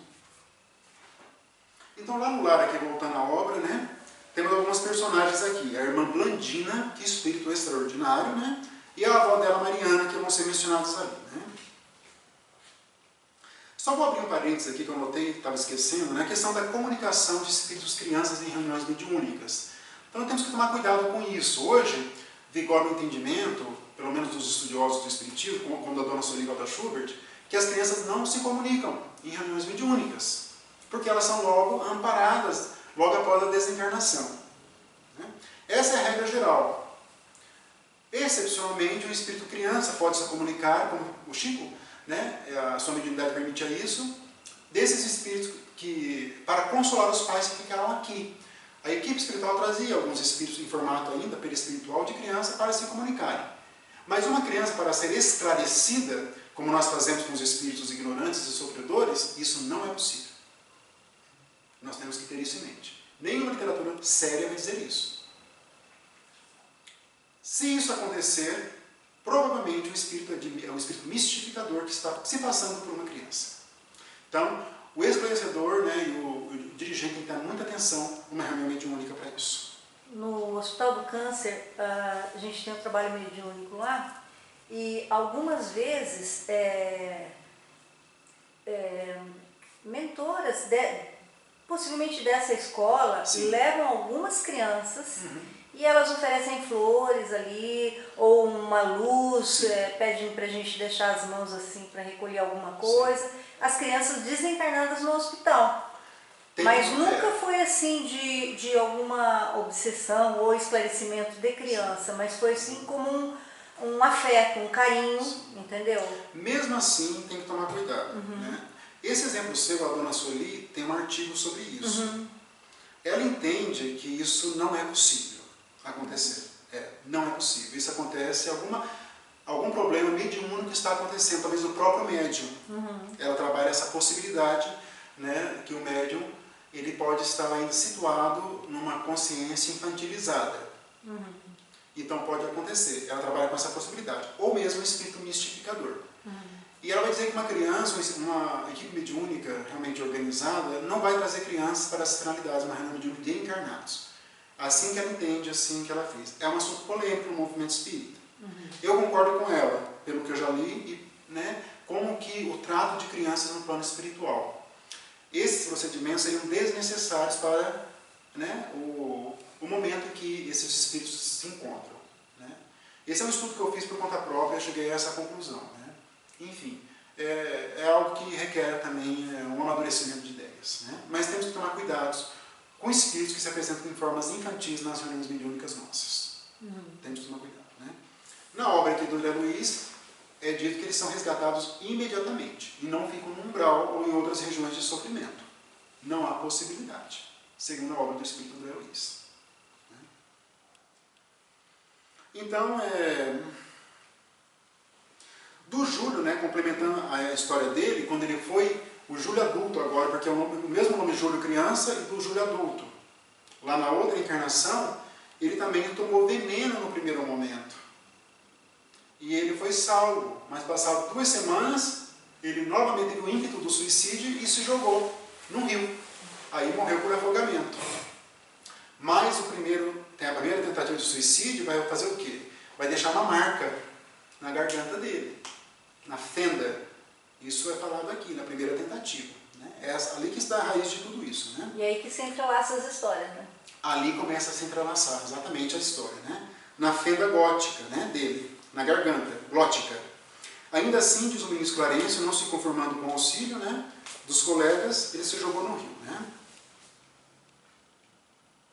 Aí diz o ministro, há poucos instantes comentávamos a sublimidade da lei de Deus. Ninguém pode trair os princípios. A bondade divina nos assiste de múltiplas maneiras, amparando-nos o reajustamento.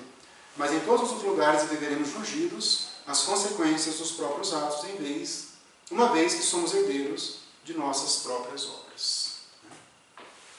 No capítulo seguinte, né, agora as lições de Blandina, no capítulo 10, preciosa conversação.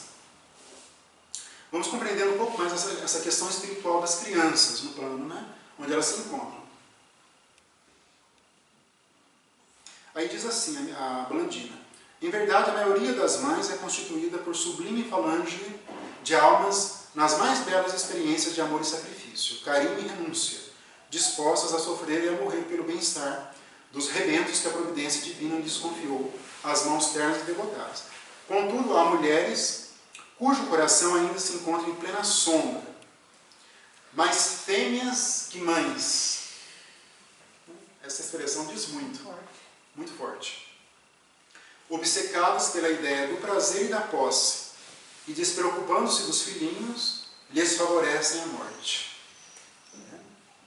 Como o caso de aborto, né, de infanticídios, pode acontecer isso também. Né?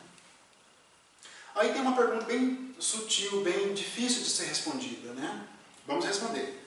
Diz André Luiz, pretenderá a irmã dizer que uma criança pode desencarnar fora do dia indicado para a sua libertação? Esse assunto é polêmico no Livro dos Espíritos, mas na verdade é uma interpretação muito rasa. Lá tem dois entendimentos no Livro dos Espíritos. Quando é chegado o momento da morte, só o momento da morte é inevitável. A morte vai acontecer, está no Livro dos Espíritos. Depois parece que o livro se contradiz e fala que pode acontecer, morrer, vamos dizer, desencarnar antes do tempo. Tem uma contradição aparente, mas não é uma contradição, ela é facilmente resolvida.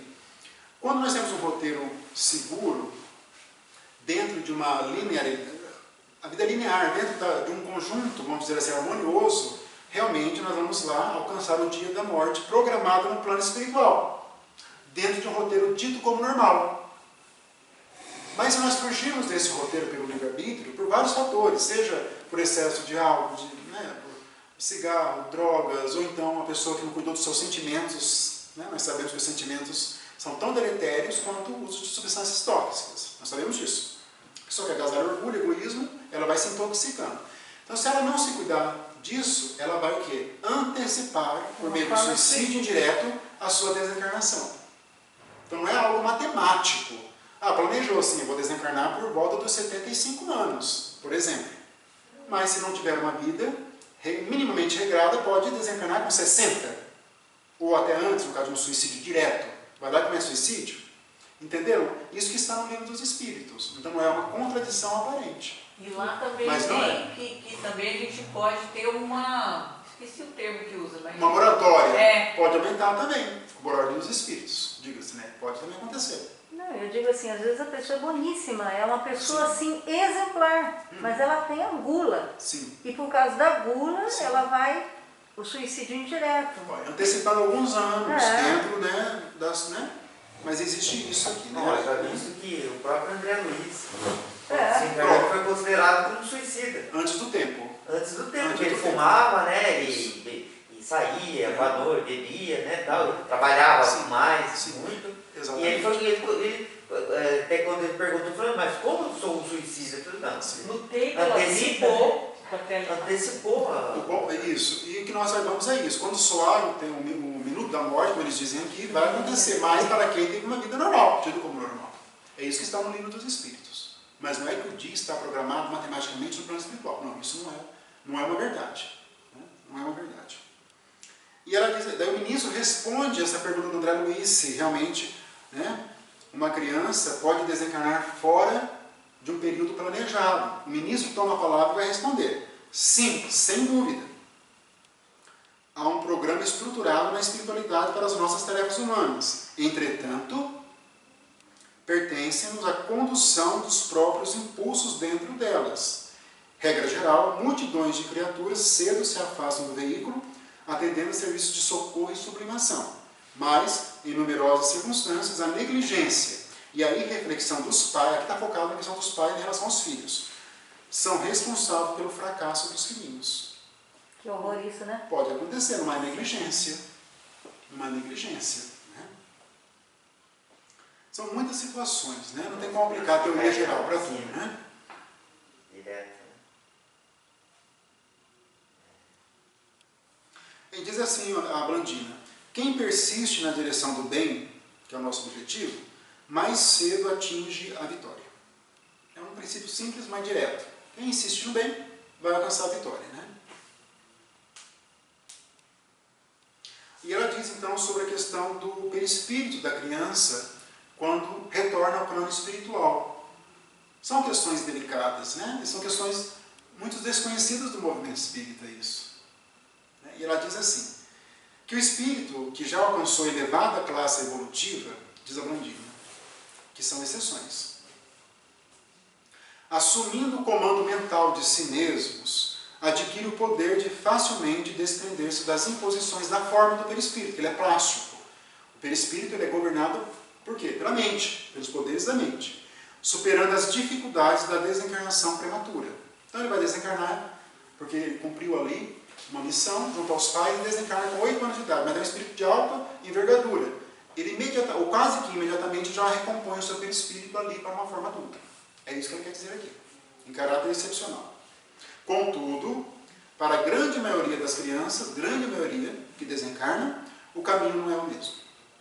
Almas ainda encarceradas no automatismo inconsciente acham-se relativamente longe do autogoverno. Vão continuar sendo crianças, como é o caso do Júlio. Está lá no berço, lá na caminha dele, com a fenda glótica, parece uma ferida aberta. Está no formato de criança, normal, normal.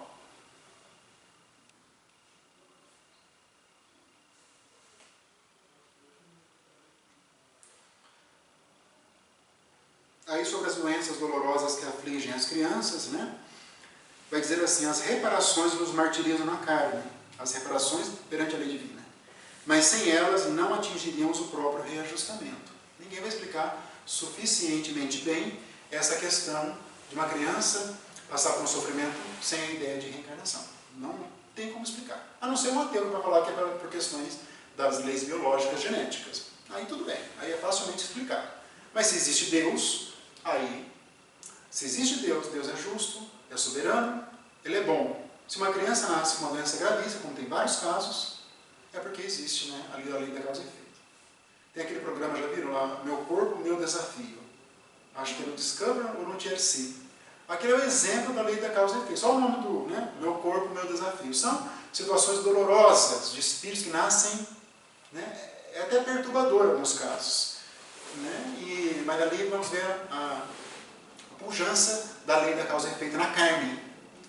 Uns nascem sem as duas pernas, sem os dois braços, ou sem os 4 membros, com problemas seríssimos. Né? Enfim, né? Ali é a pujança da lei da causa e efeito. A pujança da lei da causa e efeito. O que mais me intrigou nesse capítulo mesmo aqui é que o Júlio vai reencarnar. Vai. Ele é criança. E aí eu te pergunto, onde fica o processo da programação? Aí espíritos... Porque ele tem que reencarnar, e ele vai reencarnar com um problema na garganta. Vai. Né? Vai. Mas é assim, ele continua criança lá e ele vai reencarnar desse jeito.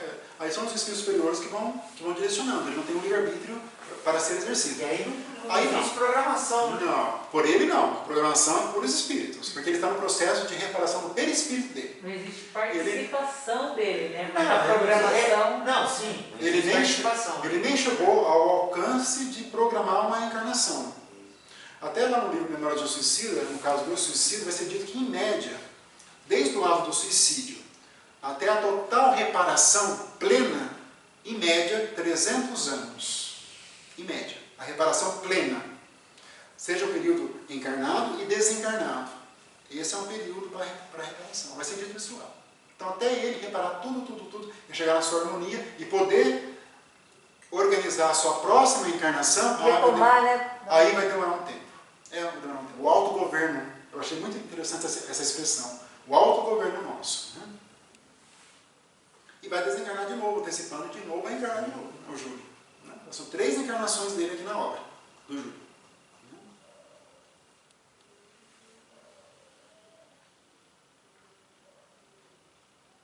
Até que ele é um felizardo, porque muitos padecem nos planos lá de sofrimento quanto tempo. Sim. Aí sobre essa questão da lei da causa e efeito na carne, aqui em caso de doenças graves. Né? A carne, diz o ministro, a carne, de certo modo, em muitas circunstâncias, não é apenas um vaso divino para o crescimento de nossas potencialidades. Não, nosso corpo, nós sabemos, é um vaso, essa simbologia, que tem o que? O nosso espírito. E nós usamos o nosso corpo físico nas lutas da vida, no sofrimento, nas aflições, enfim, e de bom também, em tudo que acontece para o nosso progresso espiritual. Nós vamos lapidando o nosso espírito. Então ele se presta para isso, o nosso corpo físico. Né?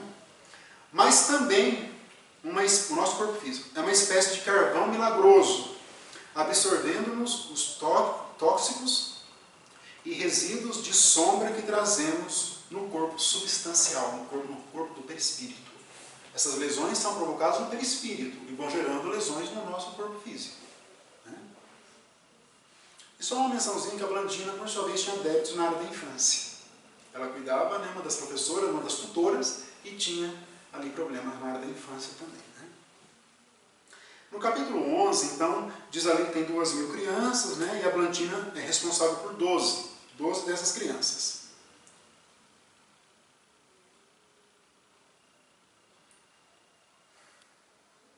Ela diz assim, Blandina, a cultura intelectual pode não ser condição básica de nossa felicidade. No entanto, é imperativo de engrandecimento da nossa alma. O progresso intelectual engrandece o nosso espírito. Nós temos que progredir intelectual e moralmente. Isso está no livro dos Espíritos. Quem não sabe ler, não sabe ver como deve. Aí, a evolução, a competência, o aprimoramento e a sublimação resultam do trabalho incessante. Quanto mais se nos avulta o conhecimento, mais nos sentimos distanciados do repouso inútil. A inércia opera a coagulação de nossas forças mentais, nos planos mais baixos da vida. O serviço é a nossa bênção. Mais uma vez, né, a lei do trabalho aqui. Aí diz da Mariana, que é uma avó da Blandina, desencarnada, que auxilia uma igreja católica, como espírito. Auxilia ali as atividades dentro de uma igreja católica.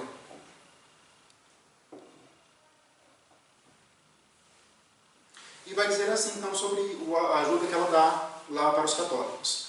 Pelo pensamento conduzido pela prece, a intuição beneficia em toda parte. Quanto mais alto é o teor de qualidade nobres na criatura, mais ampla é a zona lúcida de que se serve para registrar o socorro espiritual.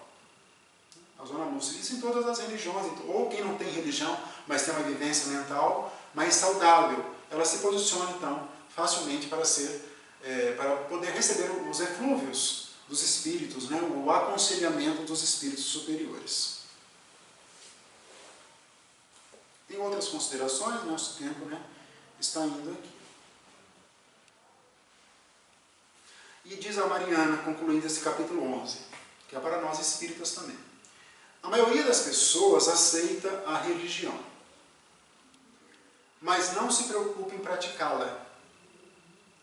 Tem uma diferença grande entre você ser religioso e colocar isso em prática.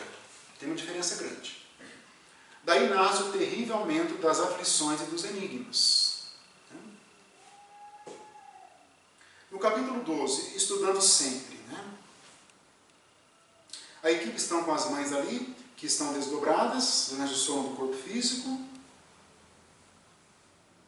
E sobre as lembranças, quando nós retornamos ao nosso corpo físico, as lembranças quase desaparecem das nossas vivências, de forma lúcida.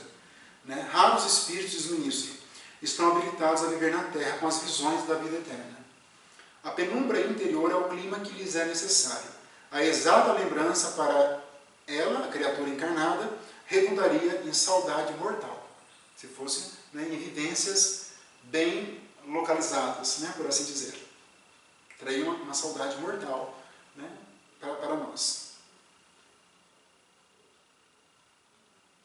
O contato com o reino espiritual, enquanto nos demoramos no envoltório terrestre, não pode ser dilatado em toda a extensão, para que nossa alma não frouxe o interesse de lutar dignamente até o fim do corpo.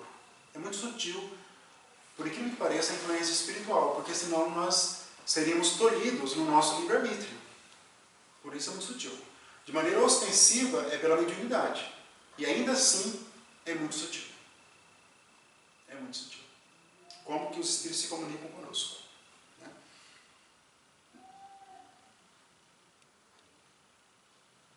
Tem outras considerações aqui, né? Isso é bem complexo. Complexo. Né?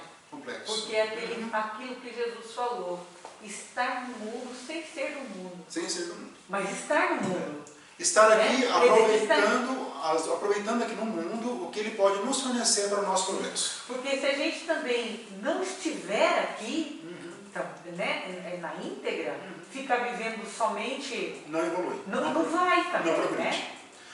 Mesmo porque nós já falamos, a vivência no plano espiritual, por mais que seja rica, desses espíritos como André Luiz, não é como aqui no nosso plano. Nós já falamos sobre isso. Porque eles sempre têm os seus mentores, seus tutores, eles fazem o que sabem que é bom. O livre-arbítrio não é muito bem realizado como é no nosso plano. Aqui é um livre-arbítrio bem exuberante. E a gente tende a estar nos extremos, né? Ou esquecer totalmente que é o espírito, ou de repente descambar e... O objetivo nosso aqui é, por raciocínios desse conhecimento, nós vamos realizando e colocando em prática aquilo que nós temos aprendido por entendermos que isso é o melhor para o nosso espírito.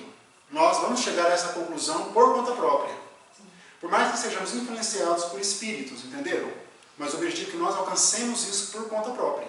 Valorizar a experiência. Esse é o nosso trabalho. Esse é o nosso trabalho.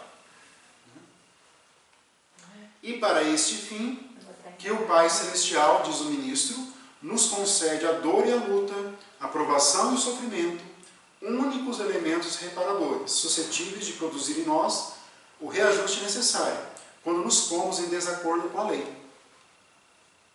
Aflição pelo desacordo com a lei. Aí no capítulo 13, análise mental, né? O ministro faz uma prece, inicia ali um trabalho de forças magnéticas e o auxílio ao Leonardo, que nem estava na história aqui para ser auxiliado. Repararam? Entrou ali para ser auxiliado, né? Repararam essa sutileza da obra, né? Aí fala um pouco de Freud, né? Interessante. Freud, Sigmund Freud, né? Autor da psicanálise, né? Neurologista austríaco, que inventou a psicanálise, inventou a descrição, né? Ninguém foi tão profundo como ele na descrição da psique, da alma humana, né? Freud realmente, tudo que se escreveu sobre o comportamento humano foi ali, por Freud representa realmente, pelo pouco que eu conheço dele, um ápice do conhecimento, né? Tanto que espíritos estudam Freud, como João de Ângeles, estudam Sigmund Freud. Realmente foi um gênio do comportamento humano. E ele diz assim, né? Freud vislumbrou a verdade, mas todas as verdades sem amor é como luz estéril e fria. Porque ele era um cientista. É um cientista judeu, né? Freud. Não bastará conhecer e interpretar, é indispensável sublimar e servir. Freud ele descreveu várias doenças psíquicas da alma, não da alma, da psique, que não acreditava nisso, mas da psique, né? Mas ele descrevia, não tinha essa finalidade de sublimar, de servir, de entender isso, né? A visão dele científica era essa, né? Tem uma série no Netflix sobre Freud. Na verdade é uma série, evidentemente, uma ficção com elementos das teorias freudianas. Eu achei muito pesado. É pesado, eu não consegui é pesado. Também achei pesado. Mas é uma ficção com teorias freudianas. Mas é interessante, eu sou muito curioso, eu assisti essa série, achei interessante a proposta ali, mas realmente é pesada. É pesada. Tem muitas coisas de espiritismo, tem uma reunião mediúnica logo no início, tem uma sonâmbula que sai do corpo ali, ela tem um desdobramento. Né? Vale a pena continuar assistindo, então? Eu parei. Não, é pesado. É pesado. Eu não consigo. É pesada. Mas tem esses elementos. Tudo que eu assisto, eu coloco na lente do espiritismo, né? Eu vou assistindo, eu vou colocando na lente do meu conhecimento espírita. Eu vou colocando aquilo, né? Olha, mas sonâmbula. Olha, uma reunião mediúnica. Olha, espírito. Então eu vou colocando na lente espírita. Vou tentar. Né? Mas esses personagens são verídicos também. São. Se você pesquisar, você vê que... Entendi. Faz Mas bastante vale a pena, eu acho que vale a pena, né? E vai dizer assim, o médico do porvir, né, do futuro, para sanar as desarmonias do espírito, precisará mobilizar o remédio salutar da compreensão do amor, retirando do próprio coração. Porque nós somos médicos de nós mesmos, né? No futuro, né? Aí ele aparece, ali, o Leonardo, então, ele foi magnetizado, ele já está melhor, e ele chama por Lola, e aparece a Antonina, que foi a reencarnação de Lola, ali no momento de desdobramento. A Antonina está encarnada e ele desencarnado. Né? Lembrando que a Antonina abandonou, a Lola, né, abandonou o marido numa outra encarnação. O que aconteceu com ela na atual? Foi abandonada. A lei da causa e efeito realmente ela é ali, né? No capítulo 14, entendimento, né? Aí tem um resumo, eu fiz um resumo da história, que aqui começa, então, realmente cruzaram todos os dados das informações, temos um resumo da história. Eu peguei, claro, alguns elementos mais adiante, mas para nós nos situarmos aqui. Quem está assistindo pela live também é um pouquinho complexa essa história, né? Mas eu fiz um resumo. Então, Antonina, na verdade, era Lola, a mulher pela qual Leonardo, atual avô desencarnado de Antonina, havia se apaixonado e por quem matou o soldado Esteves. Isso que aconteceu. Esteves era o Mário da Silva, vai aparecer logo depois ali. Na reencarnação atual, o enfermeiro. Tinha sido abandonado por Zulmira, do primeiro casal aqui da história, que se uniu com Amaro, né? Que é o viúvo da Odila, né? E o pai de Júlio e da Evelina. A Zulmira, por sua vez, era Lina e era esposa do Esteves. Então teve caso com 3 homens na sequência. Né? que é o Mário. E ela deixou o Mário para ficar com o Júlio. O Mário era o Esteves do passado. O Júlio é o que viria a cometer suicídio. Deixou o e foi para o Júlio. Depois, né, Esteves, encolorizado, ante o desprezo da esposa, afogou-se num álcool na vida desregrada, onde conheceu a dançarina Lola, que estava enamorado de Leonardo. Olha, nossa. Não é intrigante. Não vai poder entender. O Júlio, por sua vez, posteriormente flagrou a Zulmira, então, né, com o Armando, que é o Amaro. Ela deixou o Esteves, foi para o Júlio, deixou o Júlio e foi para o Amaro. É isso que aconteceu na história. Né? Aí o Júlio, em cólera, ingeriu veneno, mas não obteve seu intento de suicídio, conseguindo-se depois atirar-se no rio Paraguai. Esse é o mesmo nome da criança, o Júlio não mudou de nome. É o Júlio, né? O Armando Amaro, posteriormente, foi para uma batalha e após asilou-se no Brasil, para se afastar dela. Né? E a Lina, que é a Zulmira, sofreu e, passados 10 anos, foi ao Rio de Janeiro procurar o Armando Amaro, que já estava casado com outra mulher. Né? Em encontro casual, ele viu estirado no chão em razão de um acidente de cavalo. Isso lá no Rio de Janeiro. Atropelada por um cavalo. E era ela. E levou para os cuidados médicos quando a reconheceu e vice-versa. Lina narrou-lhe os sofrimentos e desencarnou em seguida com grande ódio. Essa, então, é um resumo da história do livro. Intrincado ali, teve vários casos, o outro chegou, outro se aproximou, teve um caso, é intrincado. É bem intrincado. E agora a lei da causa e efeito uniu todos os personagens daqui de novo. Intrincado como é a nossa vida e a gente não sabe. Observem que nem o ministro, não é nem o ministro, assim, várias circunstâncias não estavam no atuar do ministro. Isso escapava dele. A lei que atuava, a lei da causa e efeito por conta própria ali, né? Pelas planificações que eles fizeram no plano espiritual. Além do sonho, no capítulo 15, né? Agora o ministro atende o Esteves, né? Em desdobramento. Ele é levado, né? E ele é o enfermeiro Mário da Silva. Né? Aí ele volta e conta para a mãe, né? Do sonho que ele esteve ali na reunião. Né? Porque quando o espírito retornou ao corpo físico, aquele conhecimento do espírito, né, acabou sendo contaminado pela carne, pelo cérebro, que é muito ainda, ele é muito animal, muito precário perto do espírito, não capta todas as memórias do espírito. Ele narra para a mãe dele, né, que ele estava numa cela iluminada e úmida, estava diante de um criminoso e de uma mulher, que era o Leonardo, e a outra Lola, Antonina, por quem sentia simpatia.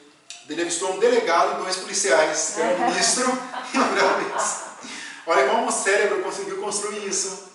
Interessante, não é isso, né? Muito interessante. Teve aquela cenazinha no livro Missionários da Luz também, que a neta é levada, conversa com a avó fala que ela vai ter problemas, ela pensa que é uma serpente, quando ela volta, cai um cristal, ela traz algo figurado do que a avó tinha falado no Missionários da Luz. Mesma coisa que a situação, né?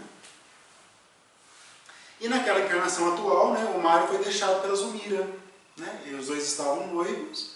A Zulmira deixou e foi ficar com o Amaro, que era, né, lá da outra encarnação. Ela continuou, fez com ele o que ela fez na outra encarnação. Mesma coisa. E ele desenvolveu mais um rancor pelos dois, né, contra os dois, um rancor muito grande, né, muito grande. E você vê, durante o dia ele era uma pessoa pacata, pelo que deu para entender. À noite virava um bicho. Ele é perturbado. Ele não tolerou o rompimento do noivado. Mas ele nem ficava atrás, nada, né? Ele estava conformado, entre aspas. Sim. E ele acreditou, então, no capítulo seguinte, vai falar então que ele achou que sonhou com a Zulmira e com o Amaro. Né? Quando, na verdade, a Lola e Leonardo. Né? Ele sonhou com isso. Né? Ele diz assim, o ministro: a paixão cega sempre. Paixão, né, como sentimentos desordenados, nesse sentido, desorganizados. Nossa vida mental é a nossa vida verdadeira. E por isso, quando a paixão nos ocupa a fortaleza íntima, nada vemos e nada registramos senão a própria perturbação. É o caso do Mário Esteves. Ele não conseguia enxergar mais nada depois que ele foi abandonado pela esposa, pela noiva. É isso que aconteceu, ficou perturbado. E nós sabemos isso no dia a dia, né? Homens que geralmente, quando é muito violento, eles não toleram isso. Eles vão atrás para praticar violência doméstica ou tentam matar. Acontece, isso é muito comum no nosso meio aqui, né? Mas é muita, eu vejo assim, obsessão, né, de né? Sentimentos desorganizados. Posse, Sentimentos desorganizados. Sim, é a mesma coisa o cara que separou hoje, né? Você separou, você separa, tenta ser amigo. Sim. Agora tem aquele que não aguenta nada. Você não é que deu um tiro no namorado aqui em Londrina. A mulher separou ele 2 vezes, já estava com outro. Ele foi lá e deu 3 tiros no cara, até disse que arrependeu.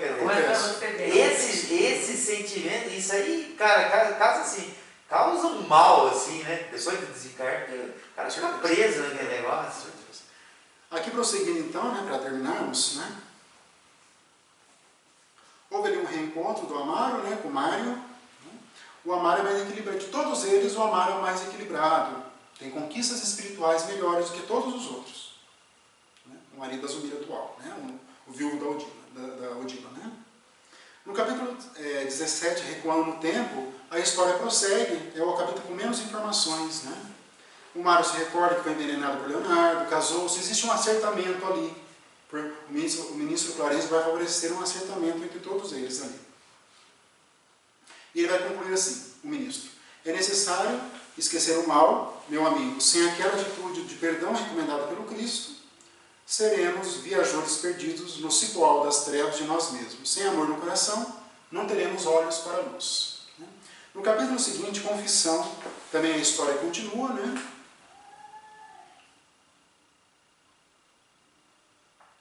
É contado novos fatores do passado, menos relevantes para o nosso objetivo do nosso estudo aqui de hoje. No capítulo 19, Dor e Surpresa. Né? Aparece a Blandina aqui de novo, né?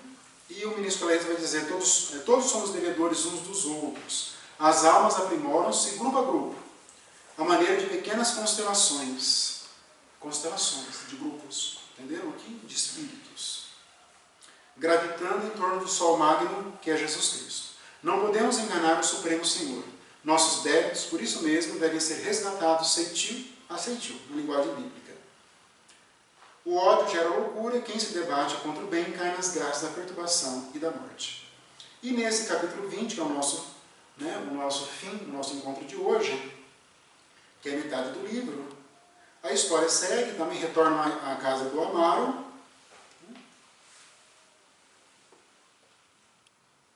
Faz algumas explicações aqui o ministro.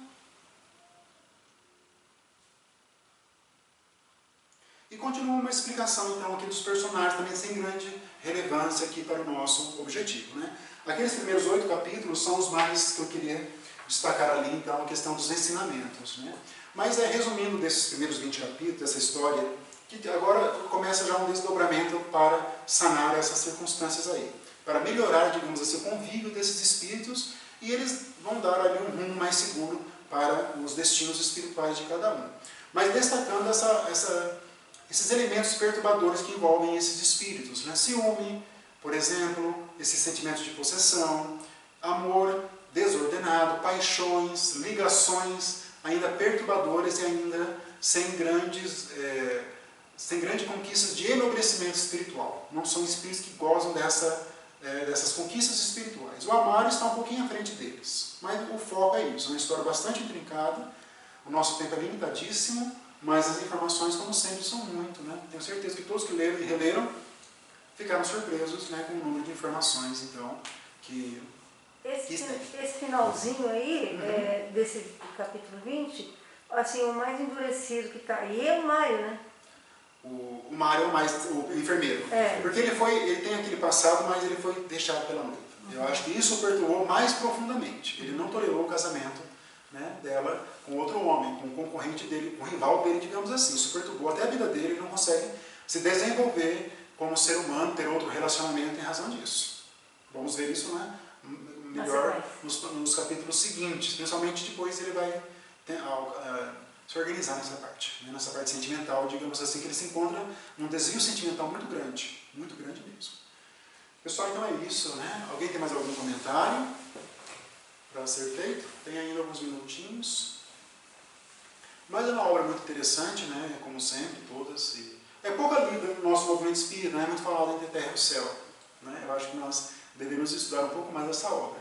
Mas realmente é uma obra de grande conteúdo espiritual. De compreensão, porque se não anotar os nomes Não vai. Não. Se não anotar, eu Eu quiser. concordo. Então eu acho que talvez a obra ela não seja tão dita, não por não ser rica, mas por ter um preço alto para acessar, Vai chegar a nível tanto. de organização, persistência na leitura. Com certeza. Então é isso, pessoal. Você vai fazer a prece? Vamos despedir aqui da live, então, aos amigos, né? Até a próxima. Então vamos fazer uma prece de encerramento. Vamos nos concentrando mais uma vez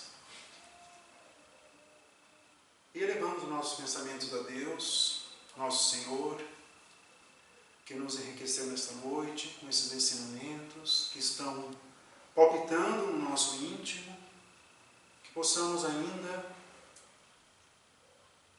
realizá-los, que possamos reflexionar sobre eles e procurar extrair aquilo que é melhor para a construção dos nossos horizontes espirituais. Agradecemos ao Mestre Jesus essa caminhada que nos acompanha, agradecemos ao seu Evangelho de Luz e, por fim, aos Espíritos amigos que têm nos conduzido, que têm nos incentivado, que têm nos mostrado os caminhos ainda tormentosos que nós estamos caminhando, mas que possamos ser corajosos e alcançar aquilo para o qual nós estamos aqui encarnados, que é o nosso progresso, a nossa felicidade. É isso que pedimos, Pai, em Teu nome, hoje e sempre, assim seja. Pessoal, então vamos finalizar essa obra.